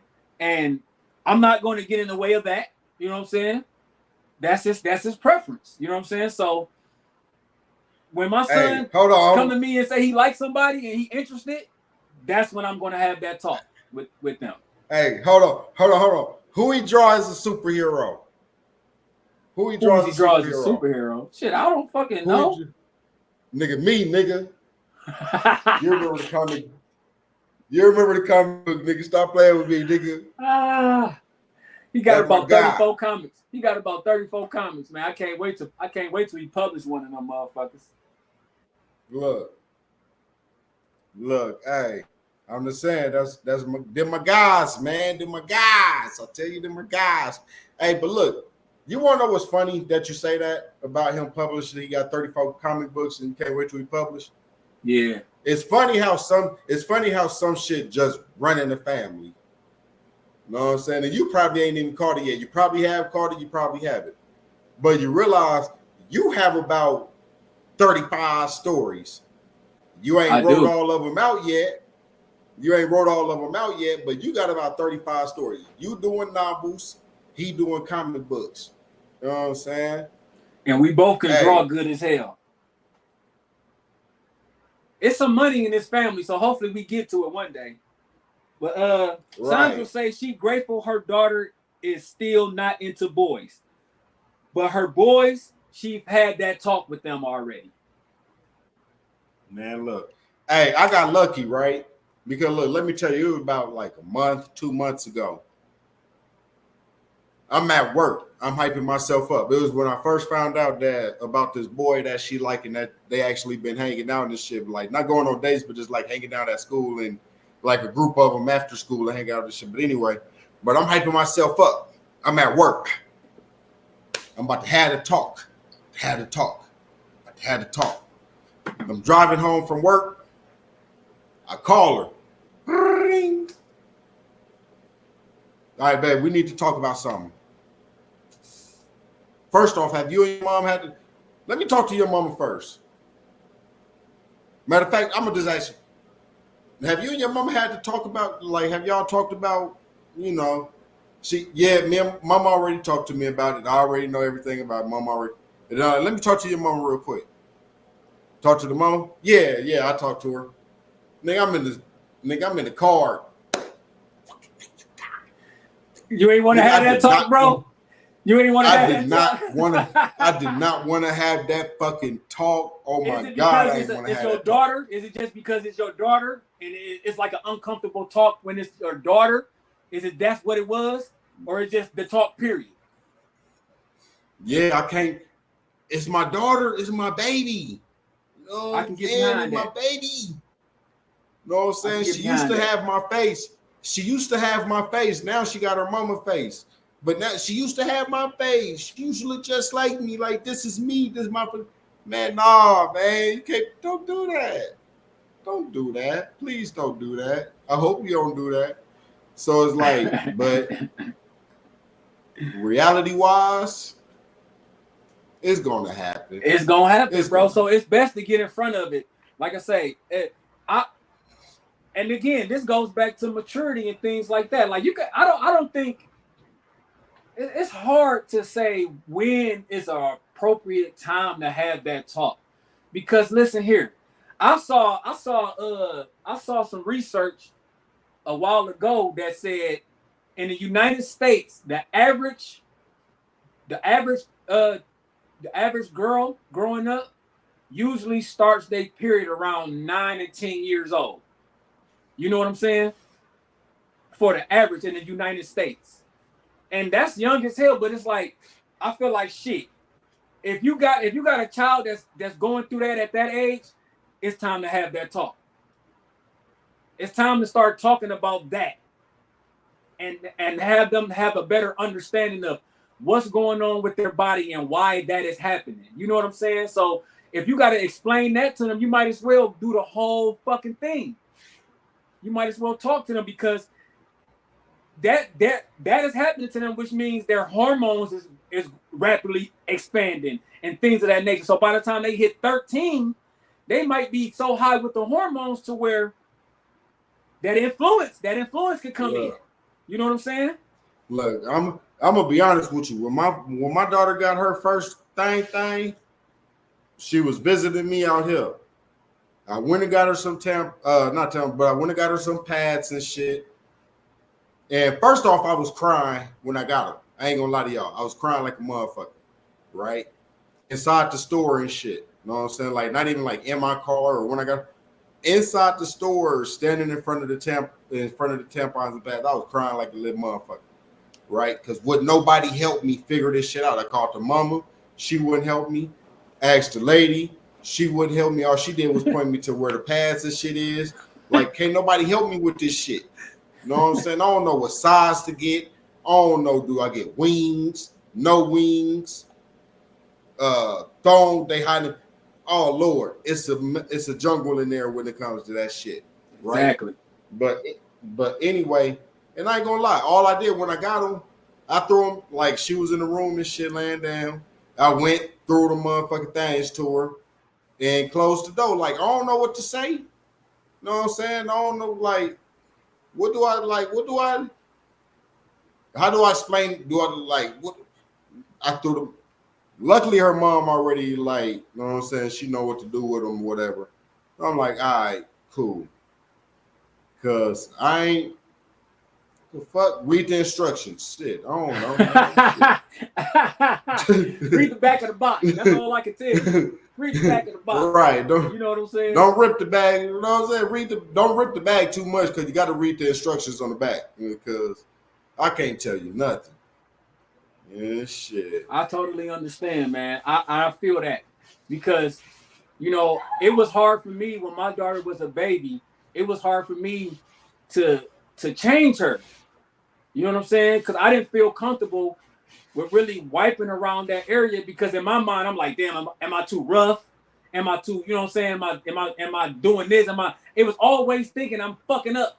I'm gonna do something wrong. Right. I'm gonna fuck her up. Like, so I understand wholeheartedly when it comes to your daughter as a man, that approach is very difficult to come to. Hey, and you want to know what's crazy from what I've learned from experience?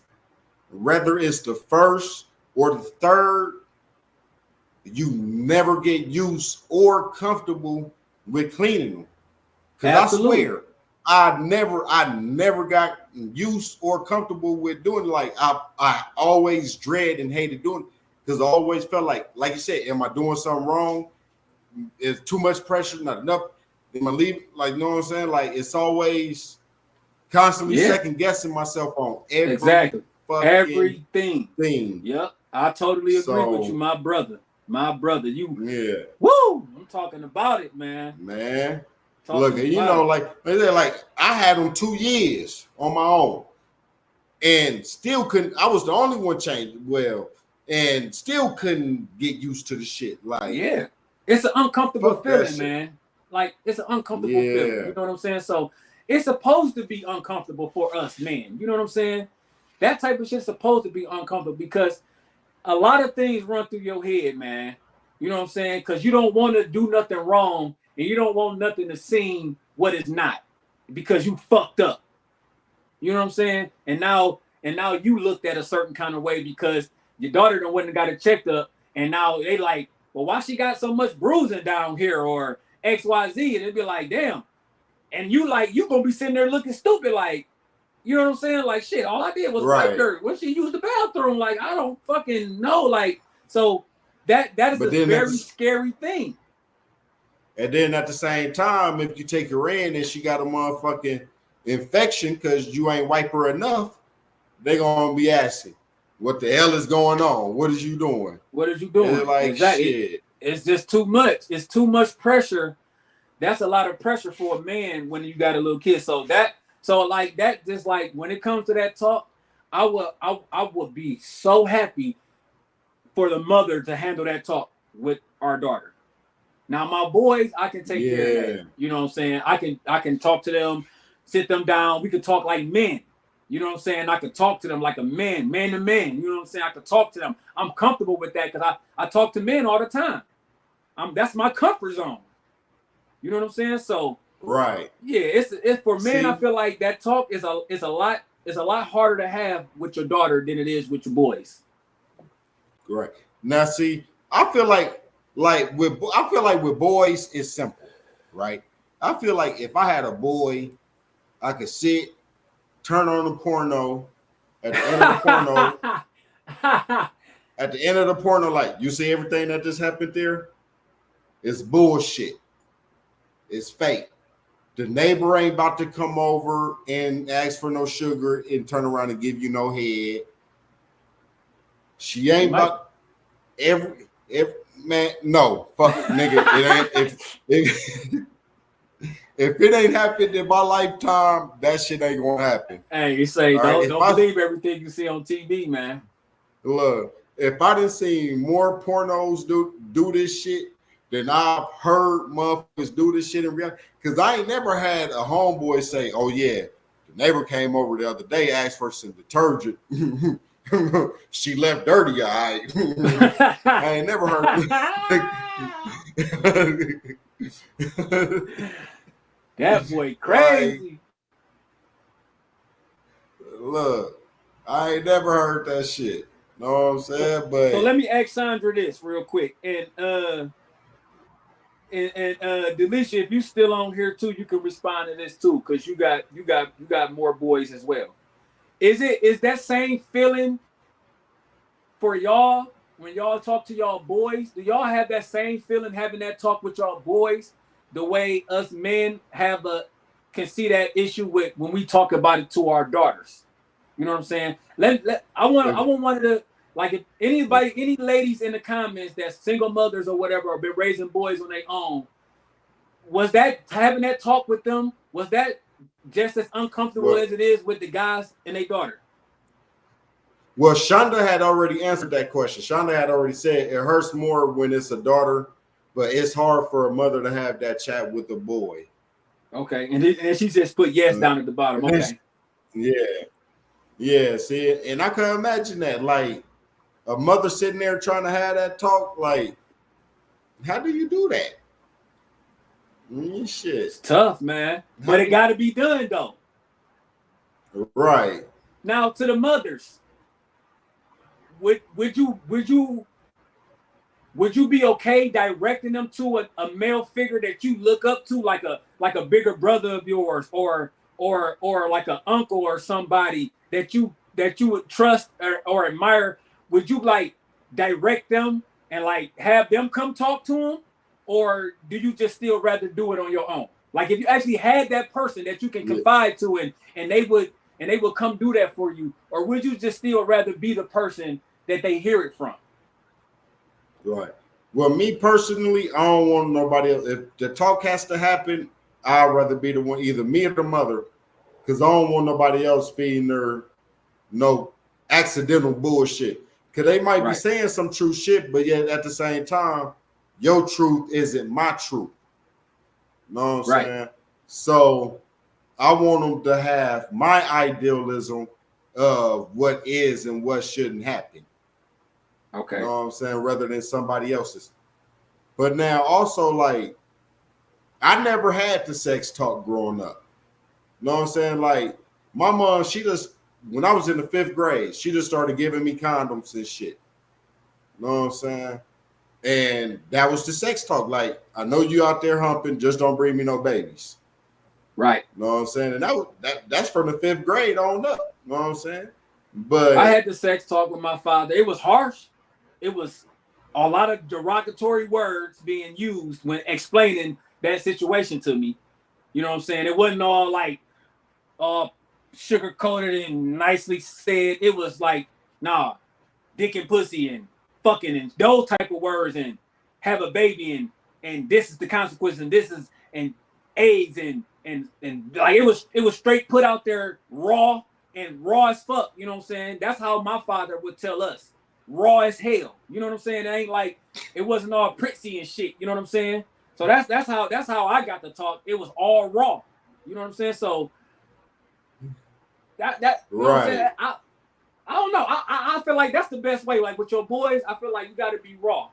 You got to be raw with your boys. Just like when you come down to discipline. Obviously, you would discipline your boys way different than you would discipline your daughter. So I feel like when it comes down to the talk, you're going to talk a different language with your boys because they going into men and got to have this masculinity about themselves. And then you're going to approach it differently with your daughter because you're going to keep it in a more feminine area to where it's not too much on them.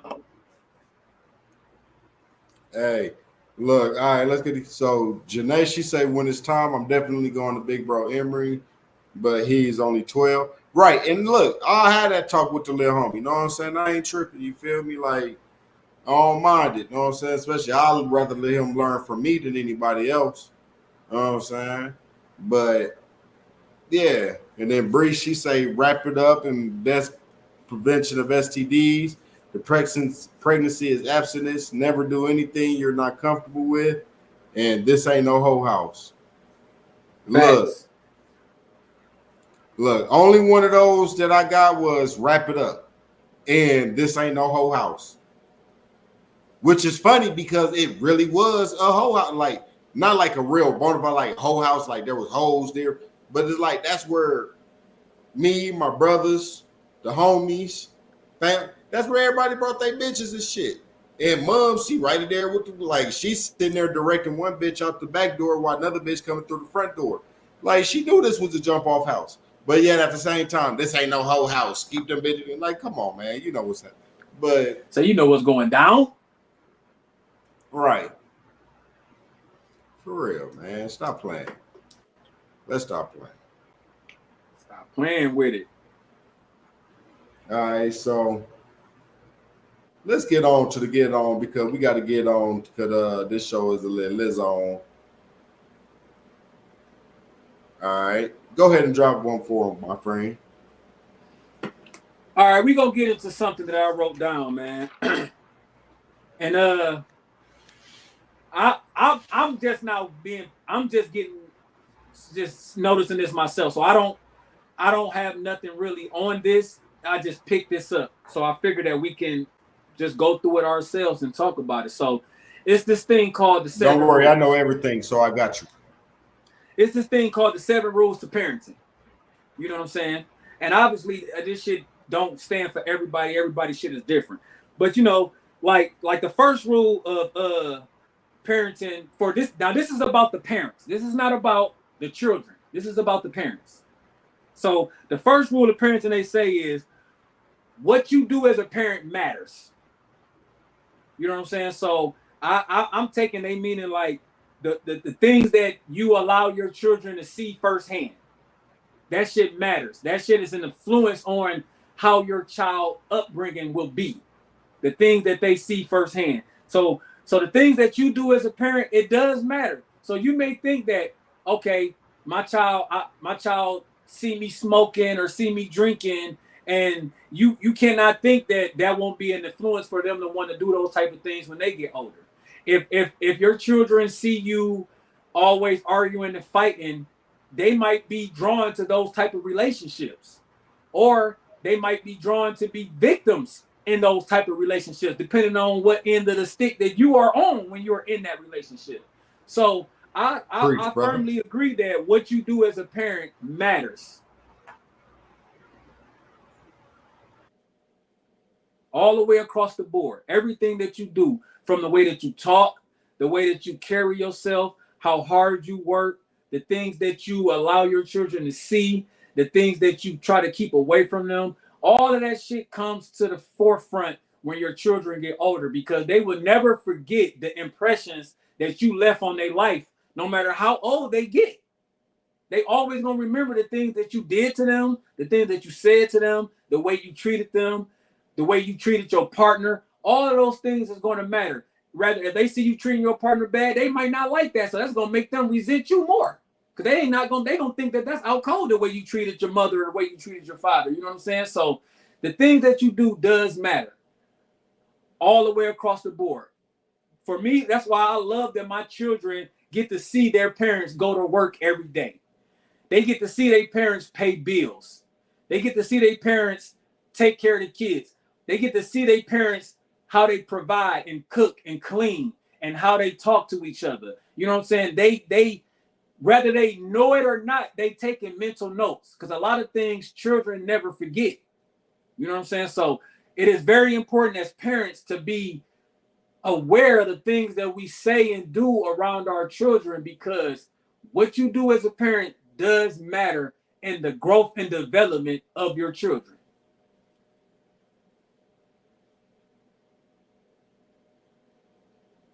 And that's what I say on that. But how y'all feel about that, man? Do y'all agree that what you do as a parent matters? The things that you say, the way you act, the way you carry yourself, the things that you allow to happen to you, the things that you do to other people, all of those things matter. The way you carry yourself out in public, the way you act around other individuals. Are you easily influenced by your peers? Because if you easily influenced by your peers, they probably gonna be easily influenced by their peers as well. So the things that you do, wholeheartedly, it matters.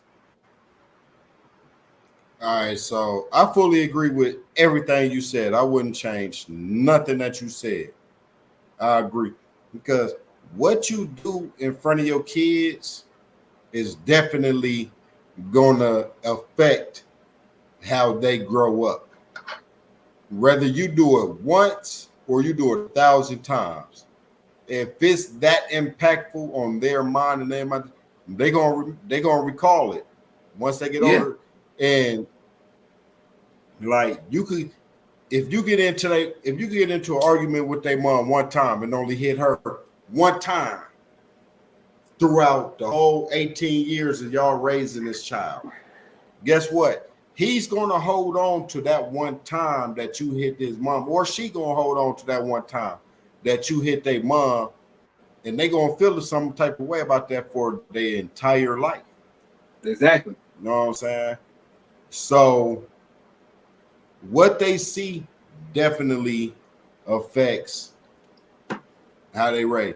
And they don't necessarily, it doesn't even necessarily have to be, oh, they seeing you do some negative shit, so they gonna do some negative shit. You know what I'm saying? Sometimes them seeing you do some negative shit gonna push them harder to do some positive shit because they don't want to be shit like you, because they realize that you're a piece of shit. But that's not something that you'll want to gamble with. Exactly. You know what I'm saying? That's not something that you'll want to roll the dice with and take the chance. Oh, well, if they see me being a fuck up, it's going to inspire them to be better than me. No. Not showing necessarily. them to be the best that they could, showing them to be the best that they could be is going to inspire them to be the best that they could be. Agreed. You know what I'm saying? Freaking showing that no matter how many times you fall, long as you get up and keep on trying and keep on going harder, that's going to teach them to be the best that they could be. Yeah. You know what I'm saying? Fuck a shortcut. You know what I'm saying? You got to show them right. And they're going to go that way. But if you show them that there are shortcuts in life and it's okay to take a shortcut and it's okay to bend the rules every now and then, you know what I'm saying? If that's what you're showing them, that's what they're going to take to heart. Absolutely. And there's no guarantee that they bend the rules sometimes is going to be the same as your bend the rules sometimes. You know what I'm saying? You might see bend the rules sometimes is, okay, we ain't got shit in the refrigerator. I ain't got no money coming until, let me go steal a loaf of bread and some sandwich meat to feed these little kids. And they going to take that, well, shit, dad used to steal. Shit, let me do it too. I can go rob niggas. I can go rob motherfuckers because it's okay. So you got to be careful. I'm doing it for a good reason, so they'll think that it's okay. I'm doing this because I got to do this for them, so it's gonna be okay because that's what dad used to do, or that's what mom used to do to make sure we was good. So yeah, like I say, it could be detrimental to them, and it could push them, like you said, to be better. But like you said, why gamble with that shit? Why roll the dice on that? You know what I'm saying? All right, so the next one up say, you can't be too loving. Now, I take that as saying that you can't be too soft. You can't be a soft-ass parent. That's kind of what I got out of being too loving, because that's the only thing I can think of, because I hope they ain't saying you can't love your children to death. But maybe they saying you can't be too loving, like, whereas you letting a lot of shit slide. You trying to be too loving to where you looking over a lot of things. I don't know. Like I say, I don't have I'm not accepting what they mean by these. I can't agree with that, because look, like, say, like, I feel like love is discipline, right? Of course. Yes. So I feel like even if you, like, what is too loving? Because if you too loving, that means that you 100% in their life, teaching them right from wrong, teaching them what they need to know. Like, I feel like I feel like there's no such thing as too loving. You can't give a motherfucker too much love. Yeah, that's what I'm saying. You know maybe they mean it like don't be too soft. Or Bree say not a pushover. You know right. Well, they should have used that, because too loving, I can't accept that. Cause that's what I'm saying. Like, I can't really fully get behind that context. So that's why I'm like, maybe they mean it like when they saying too loving, maybe like don't be too soft. Don't be too passive. You know what I'm saying? Don't be a pushover. Things like that. Cause like, boy, cause I'm gonna give my kids my whole heart. You know what I'm saying? I'm not gonna hold back half my heart to be like, nah, I don't want to show them too much love, because they gonna like, nah. I want them to feel the most love in the world, because they shouldn't.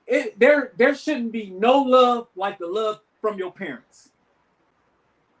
You know what I'm Look, saying? The love of your so parents should be so overwhelming to you. You know what I'm saying? That's how much love we should put into our children. So I don't, like you say, I don't fully get behind that context, that wordplay. You know what I'm saying? But if we're talking about pushovers or being too soft or being gullible or whatever the fuck whatever other word you could put under there, I would be more accepting of that. But to say don't be too loving, I can't get on that ride. I can't get on that ride at all. All right, I need to get an understanding on something because Shonda say being too loving could be detrimental. Some kids tend to feel entitled, others catch on.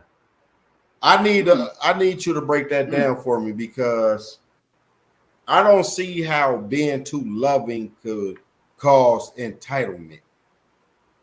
I think I kind of Like, I'm gonna let her explain, but I think I'm gonna see what she gonna say first. But I think I kind of get the gist of that. Now I can see financially spoiling your child as showing they get entitled off of that, but showing them too much love, I don't see how that would make them entitled. Like a child should feel that they entitled to all of your love and all of your attention. And you should give all of your love and all of your attention to your child. Even if you have multiple kids, guess what? They should still never feel like my parents ignore me. I don't get enough attention from my parents. You know what I'm saying? If you teaching them right and showing them right, they should never come across that type of feeling. So I don't see how giving them too much love could cause the feel of entitlement.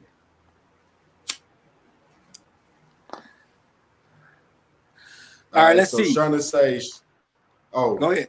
No, go ahead. So Bree says, "Shonda, I don't understand what you mean, and they're going to think they're going to get that same treatment in the world outside the home." And then she say, Shauna say, what I do at home, not financially, they should know that when they walk out that door, it's a different world. Right. And they should know that, right? But I feel like that comes down to the parenting and what you do. You could give them all the love in the world, right? You know what I'm saying? But yet at the same time, you teach them that the world ain't going to give you this same treatment. You know what I'm saying? They should feel like, okay, if the world don't give me, I can still go home and get all the love that I need. You know what I'm saying? All the love that I want and need, I can still go home and get it. I know that the world gonna be tough. I know the world gonna give me bullshit. I know the world gonna be challenging, but I know all the love that I need and want, I could go home and get it.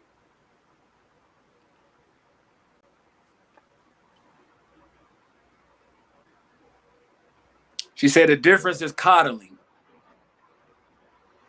All right, explain that to me. I don't understand it. Break it down to me. Break it down to me. Break it down to me. I don't understand. Break it down. I don't want nobody else to hear the sound. This love is a private affair. Start singing songs on y'all motherfucking ass. All right, let's keep this train rolling though, man. So the next one up say for the parents, it says stay involved. Well, hold on. Hey, look, hold on. Can you just read all of them down real quick and then we'll talk about all of them. You know what I'm saying? Okay. During our because going through all on one-on-one, boy, we already 2 hours in this thing. I ain't gonna lie to you, boy. All right. So look, the list goes like this. I'm gonna start from the top. What you do matters. You can't be too loving. Stay involved. Adapt your parenting. Set limits. Foster independence. And the final one says, explain your decisions. Those are the 7 rules of parenting. I'm going to say them again real quick. Starting from the top. 7 rules of parenting. What you do matters. Stay involved. You can't be too loving. Adapt your parenting. set limits, foster independence, and explain your decisions. That is the list. Any of those things that y'all feel is what y'all feel, man? Talk to me. All right. So before we get into that, we got a couple of comments here. All right. So Shonda say, if you baby your child, they will expect that in the real world. Then Bree say, some kids don't or can't comprehend that and they're going to go into the world as grown-ups, expecting that from the opposite sex or to being gullible and getting played, and they won't like the outcome and possibly becoming violent. I'm sorry, I watched too much true crime, so much. And then Shonda say, I'm a damn good parent according to this list. And then Shonda say, I agree with the list. All right, so now check it though, right? That's Bree. Once again, I say, right, Bree, my bad. I say it goes back to your parenting. You know what I'm saying? Because just because you giving your child all the love that you could possibly give them does not mean that you're babying your child. Never once did I say baby your child, but yet at the same time, you need to love your child through the utmost. There shouldn't be nothing short of loving your child to the fullest. You know what I'm saying? But now, like I said before, part of loving your child is discipline. Discipline is not just teaching them right from wrong. You don't steal, you don't kill, you don't do this, you don't do that. Discipline also teaches them that you behave this manner because the world is not going to be so nice to you.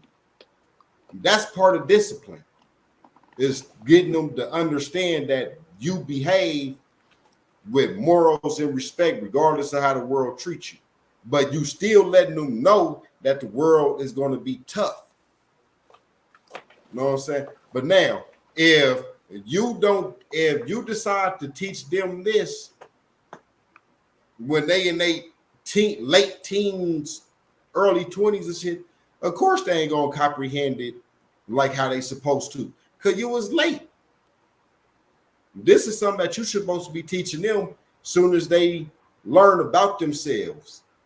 Soon as they start catching the reality of themselves, that's when you're supposed to start teaching that this is how the world is going to be. Yeah, I'm going to give you all the love in the world, but the world ain't going to do it. You know what I'm saying? So it's on the parent, man. It's on y'all. If the child don't understand it, that's because y'all did something wrong. I'm sorry. Back hurt. I'm gonna let you know now. If the child don't understand how the world works, it's because you fucked up. Yeah, we are obligated as parents to guide our children in the right direction. You know what I'm saying? Because they're going to spend more time outside of the home than they spent inside of the home. You know what I'm saying? So it's very important to instill a lot of things in them, man. Like, so yeah, I'm cool with this rule, with this list of shit. I'm perfectly fine with it because, you know, I agree with the setting limits. You know what I'm saying? You got to have that. That's part of discipline as well. It got to be some limits being set, things that will be tolerated and will not be tolerated. You know what I'm saying? And then, you know, when they say foster independence, that there is going to come a point to where you're going to have to teach your children the importance of going out and providing for themselves, not being dependent on another person to take care of them. You got to go out there and get it yourself, which means you got to go work, go to school, get an education, get a good career, things like that. That's gonna be that's you fostering independence in them, teaching them the ropes of that part. You know what I'm saying? So that goes along with what I was saying about the love situation. Like, because you got to teach them independence. You can't teach them how to be independent, but teach them that the world is going to be like how I treat you. In order to teach them independence, you got to teach them that the world is going to be tough. The world's going to say no more times than it's going to say yes. Mm-hmm. That's going to be the reality of it. You might get 1,000 yeses in the house. You might only get 5 in the real world. So Right. it's very important to mold your children for what they're going to be experiencing when they walk out of that door for the last time, and they don't plan on coming back. Because sometimes you got to go back home. Because a lot of times shit don't work out how you vision it to work out, and you might got to reset a little bit. You know what I'm saying? But you want to have them prepared so when they walk out that door, you can be relaxed and take a good breath and be like, I got them in the right space. I got them in the right space. Look. So, hey, I want to say something because Trina came here talking about breed facts, but wrong. Okay, because let me tell you something, right? For the last 3 years, I've been reading Donald Trump's Games of Mind Control, right? You know what I'm saying? I've been learning this mind control shit and hypnosis. You know what I'm saying? So I'm just waiting to see my daughter face. I'm just waiting to see my daughter face to face and shit so I can hit her with this hypnosis. And guess what?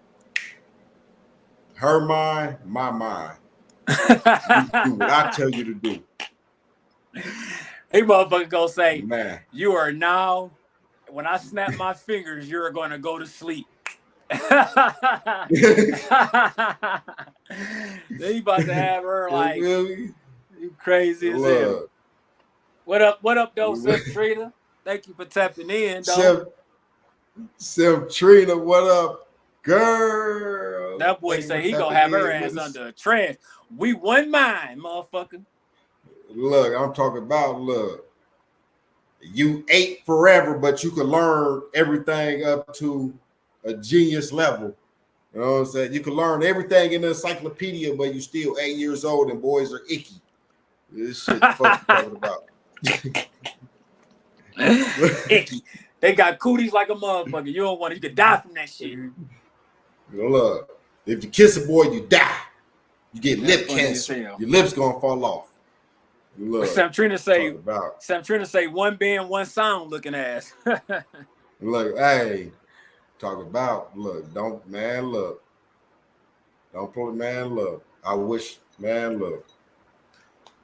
But that's it, y'all. One more time. Man. Before we close out the show, I'm gonna run down the seven rules to parenting one more time, man. As in order as they had it, man. Before we close out the show, y'all. The 7 rules to parenting again. What you do matters. You can't be too loving. Stay involved. Adapt your parenting. Set limits. Foster independence. And explain your decisions. I think those are a nice, solid set of rules. And if you could maintain those rules with your children, you could have them on a decent path to independency when they leave your home to go run around in this crazy world on their own. Right. And don't teach them how to pimp. Yes, sir. Don't teach your kids how to pimp. So, ladies and gentlemen, I know it's a sad time. It's a sad time. And we sorry to say it, but we have come to an end for this show, ladies and gentlemen. But we want to thank everybody that tapped in. We want to thank everybody that jumped in the comments. We want to thank everybody for engaging. We want to thank everybody that shared it. We want to thank everybody that hit the like on the stream. We want to thank everybody that tagged a friend in the comments. All of that is appreciated by me and the homie MJ. Hey, man, let's give Sim Trina 3 topics, man, to comment on, man. She late, but she ain't no, man. Let's give her 3 topics, man. Give her 3 topics to comment on, man. Give her 3 topics to comment on. Let's give her 3 topics to comment on, man. Hey, Sam Trina. She thought she was on time. Sam Trina better rewatch this motherfucker. You better rewind this motherfucker, Sam Trina, and then you can go back and you can still comment and do your thing. You know what I'm saying? You got a whole week before the next show come up, so you can comment as much as you want. Look, hold on. I just want to say this, right? This is my last time calling you Sim Trina. You are now Trina. I ain't calling you Sim Trina no more. You are now Trina. I'm cutting the Sim off. Look. I'm going with Trina. Fuck that. Sim Trina is too difficult. Look, I ain't right. say it like that, some Trina. I ain't say fuck you, girl. I ain't say it like that. I'm just saying, you know what I'm saying? Look. Hey, Shonda, some people out there calling some people out there teaching their kids how to be pimps and shit. Like, I seen a little 3-year-old the other day with a body full of fake tattoos and shit. And some people know what I'm saying? Hey, look, don't get me started, girl. Don't get me started. It's time to now, eat Bree, food. you see? Look, Bree, you see, know what I'm saying? I'm over here trying to please the listeners, know what I'm saying? I'm out here campaigning for the people, know what I'm saying? And he over here, No, don't fucking do me. Cause you the motherfucker one that was like, go ahead and run them bitches all the way down, man. We 2 hours in.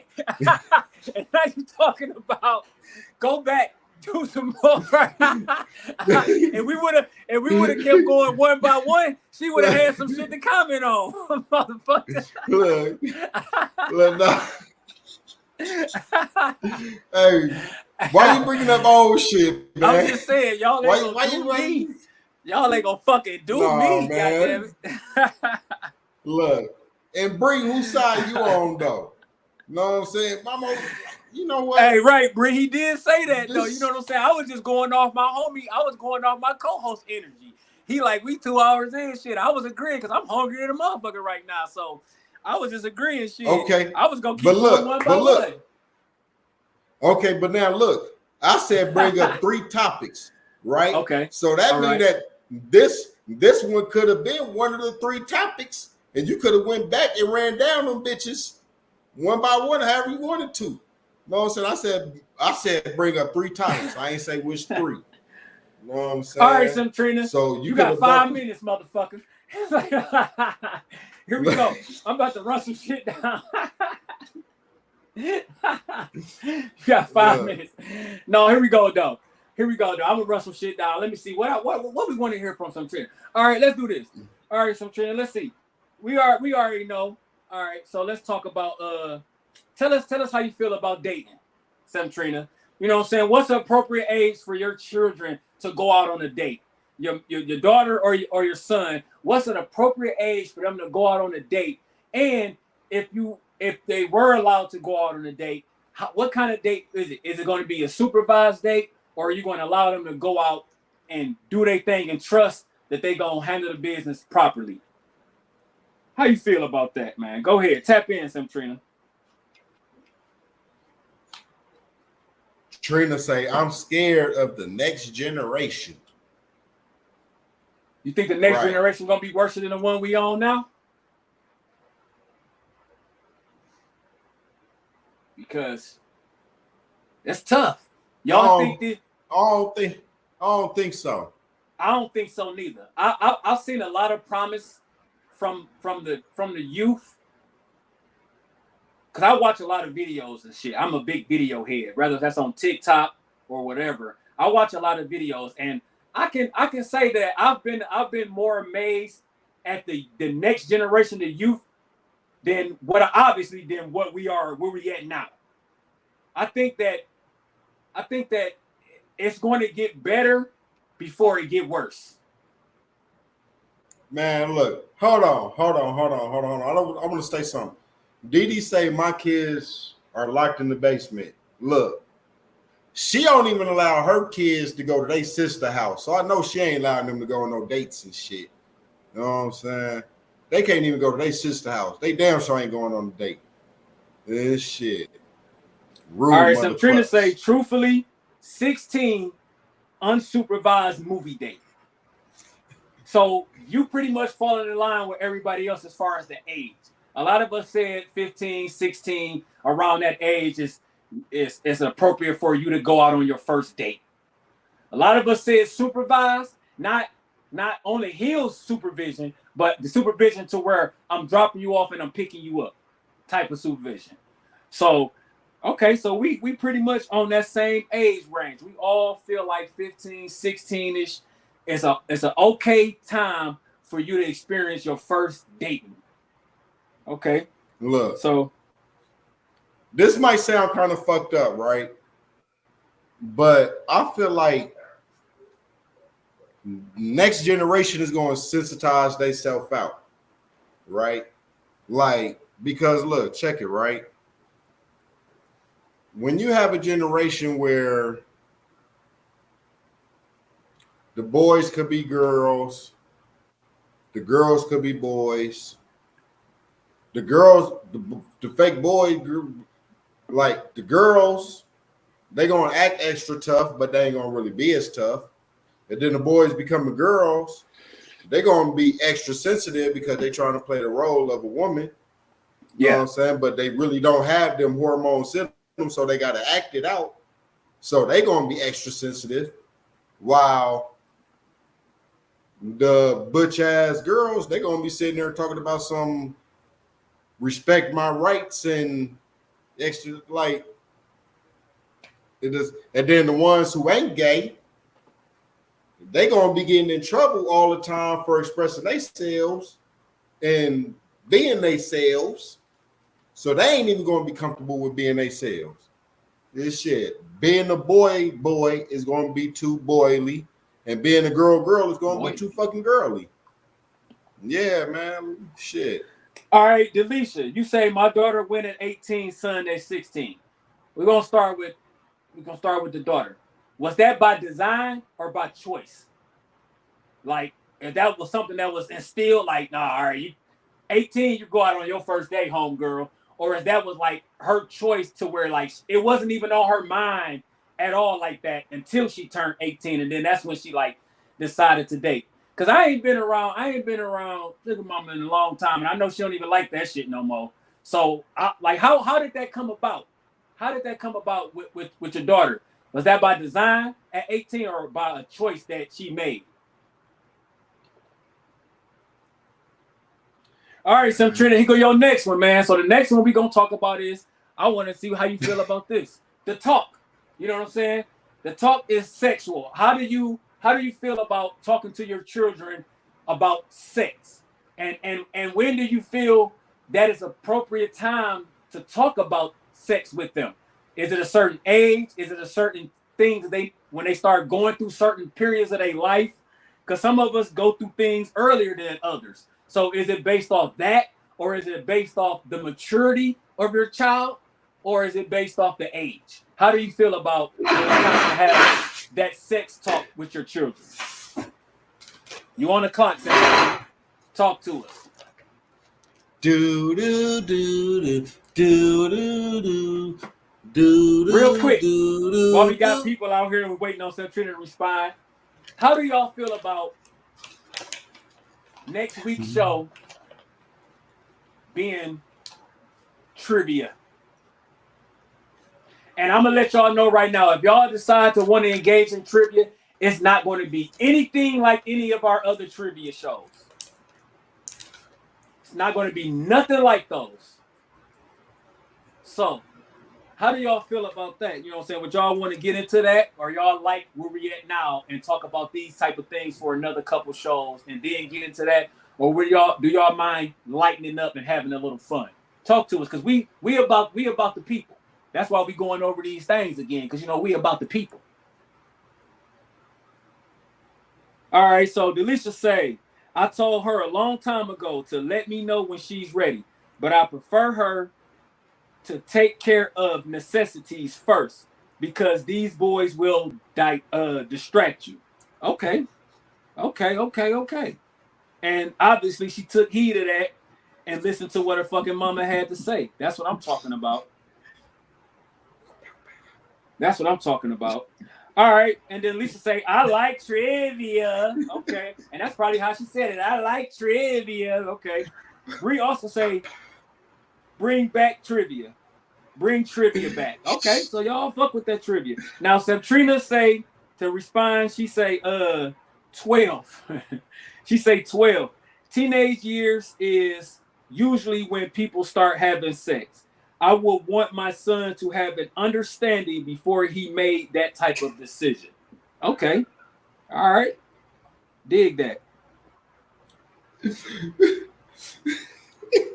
Sabrina also said trivia, and she gonna be on time. Hey, I don't think he'll want to play heads up. Hey, He don't want to play fuck heads y'all. up, man. He done with that shit.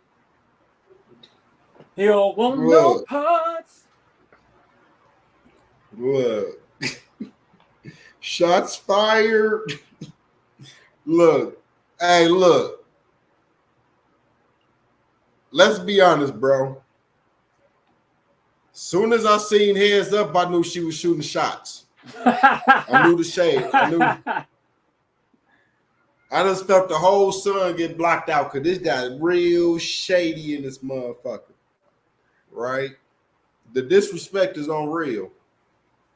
All right. Now let's go, Centrina. This your third one, girl. I like your response so far. You in there. I wish you would have been here when we first started doing these motherfuckers, though. But here we go. The last one we gonna give Centrina is gonna be this one, man.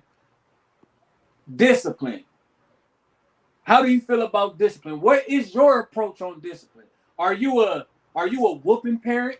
Are you a put on punishment parent? Are you a I'm gonna take away what you love type of parent? Like, what is your approach on discipline when it comes to your children? How do you feel about disciplining your children?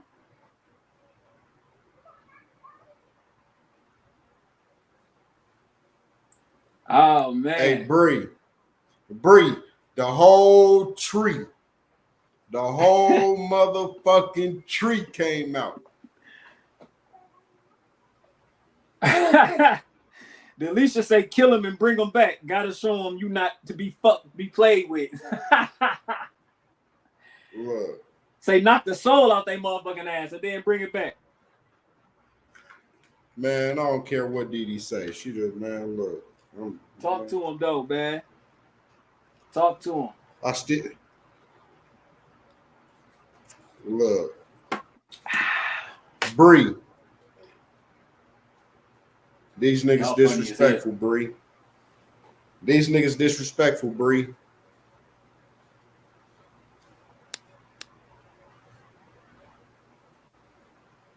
Y'all funny as hell for that one. Look. Y'all niggas. She also said discipline is custom to the child. Yeah, I feel like, yeah, some kids you gotta be hard on like that, and some you ain't really gotta do much for them to understand your point and for you to get your point across. And some of these motherfucking kids, you gotta get a little tough on their motherfucking ass. The Bible said whoop my kid ass, so I'm gonna whoop my kid ass. All right, the Bible said spare the Bible said spare the rod, spoil the child, whoop their ass. All right, so I'm trying to say, well, my son is 2, so I'm still figuring it out. I've been working on the timeout chair because he don't care about getting popped, which is usually when he doing something dangerous. But truthfully, I don't think I'm the whooping type. I didn't really get whoopings. I can't count how many I had. Probably punishment would be my go-to as he gets older. Okay? And look, everybody's parenting is different. You know what I'm saying? So it's going to come down to you understanding your type of children, the type of child that you have, which is going to make you understand what you need to do to get your point across to them. Look, Sim Trainer, let me tell you something, okay? Only time the timeout chair work is when you take a pair of jumper cables and attach them to the legs of the chair, and then attach the other side to a Goodyear battery, right? And saying every fries time, ass. Exactly. Okay. You hit his ass, especially 2 years old, hit his ass in the throat. Did he say, honestly, I probably whoop mine every once in a while. She say, they know tone. So they know when that voice is at a certain level, they know this shit is real. And they know when the mama's saying some shit and it's lighthearted, you know what I'm saying? We probably can joke around with this type of shit. But when that tone is at a certain level, they understand that shit is real. Ain't no more games to be played. She said, so I'm trying to say it hurts my feelings to even pop them. I came out already not getting whoopings. Hey, I agree to that. Man. That's what's up. It's been It's been so many times I done whooped my kids and turned around and apologized for whooping them. Man. Shit. Now, this is where we are going to end this on. Something a little lighthearted. And I know a lot of us has experienced this shit or watched these. So basically, this is like, and I feel like I already know what everybody's going to say. But just to close the show out on this, what was the saddest death? Or most emotional, however you want to put it, you know what I'm saying? Out of these four, which one cut you deep, Shrek? Which one cut you deep? Because when all of these four guys passed away and they respected movies, the scene was set for it to be an emotional scene, for it to be sad. They had the music, the sad music going on. They had the people around them being sad, and the emotions was there. So which one not only was the most fucked up way, but which one was like, damn, man, it was fucked up the homie had to be out of here like that? How y'all feel? For me, it was, man? For me, it was Mufasa. Really? That's shocking, Em. I didn't think you was gonna pick that at all. Look, I didn't think you was gonna pick that at all, bro. Because my nigga, Mufasa was a good ass king, bro. He hella was. He was a good ass dude, man. And then he gets set up by his pussy ass brother. Do you think you feel like that more because that one you witnessed as a child? You think that had more to do with it because you were so young when you witnessed that fuckery? I witnessed all of them as a child. What you mean? No, I'm saying, but I would like to think you was much younger with the Lion King one. No, I seen all of them around the same time. Okay. You know, man, look, I grew up in the hood, bro. Shit, like, boys in the hood was mandatory. Yeah, shit, I seen that on when it first came out. Shit. Well, for me, man, it was G Baby, man. I could dig it. Like that's some bold ass shit. You know what I'm saying? Now I can't remember what the character that's Macaulay Culkin, right? I can't remember the name of that character, but his death was fucked up too. Right. All their deaths was fucked up. All of them had a fucked up death. But yeah. Mufasa, he went out trying to save his son that was set up by his pussy ass brother. You know what I'm saying? Like, okay. Old buddy, you know what I'm saying? He died of fuck. Macaulay Culkin, he died fucked up. Yeah, true. Yeah. The other one, he died on some hood shit. You know what I'm saying? That's life in the hood. It happens. That's life in the hood. It happens. Yep. Fucking G Baby, that was a fucked up situation. That was an unfortunate fucked up situation. You know what I'm saying? Right. Yeah. You know what I'm saying? But Mufasa, that shit was a fucking, like, nigga, like Trina just said, Mufasa was betrayal like a motherfucker. So yeah, that was, nigga, that shit. And then, homie, not only did his nigga Simba ran off, homie, and ran away from home and shit, and because of that, because of Mufasa dying, homie, everybody had to suffer. Everybody had to suffer. I feel it. It was just shocking that you would have picked that one. I really thought that you would have went with G Baby though, but it just, I mean, like, nah, man, it's fucked up. Yeah, I love the Lion King, bro. When you break it down like that, when you break down how his death came about,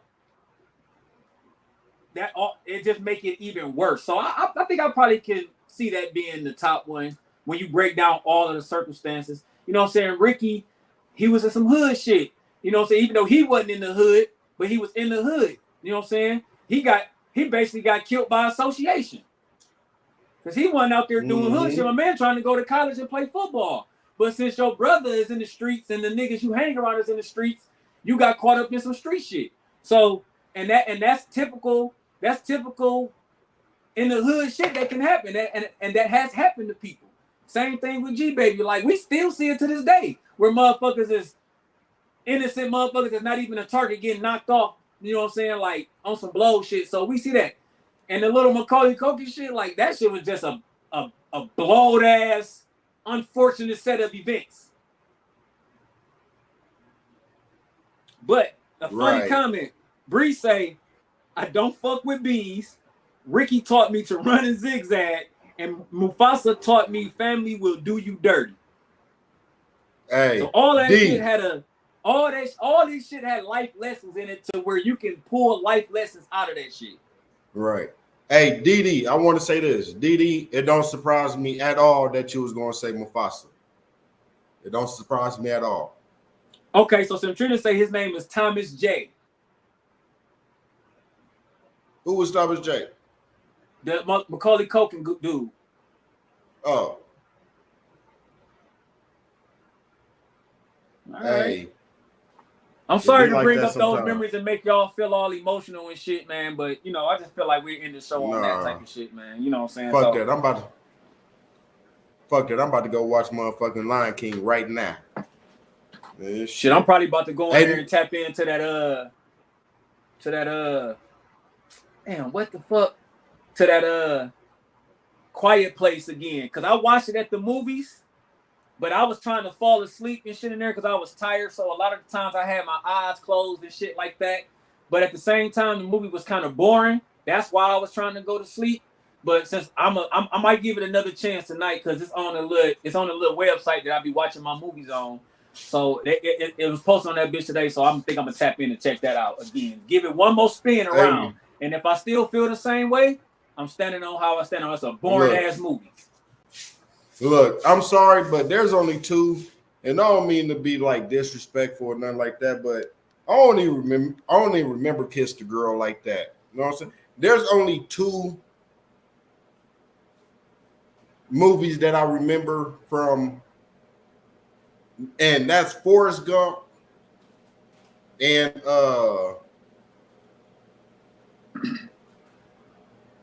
what's the other emotional movie I know? I'm fucking back. That's the only one. Forrest Gump, the only emotional movie that I know, like that I actually know. Besides that, I don't know shit about Kiss the Girl except for the little boy died by a bee. Yeah, that was a sad ass moment right there, man. But ladies and gentlemen, we reached that tip, man. We about to get up out of this thing, man. So again, this has been the Conversation Room podcast, ladies and gentlemen. What the Homeward Bound. Homeward Bound Was number 2. Yeah, Homeward Bound was the second. Damn, I ain't seen that in a long time. Let me just Homeward Bound is only know 2 emotional white people movies. Okay, I ain't want to get racist, but only know 2 white people movies like emotional white, and that's Homeward Bound and Forrest Gump.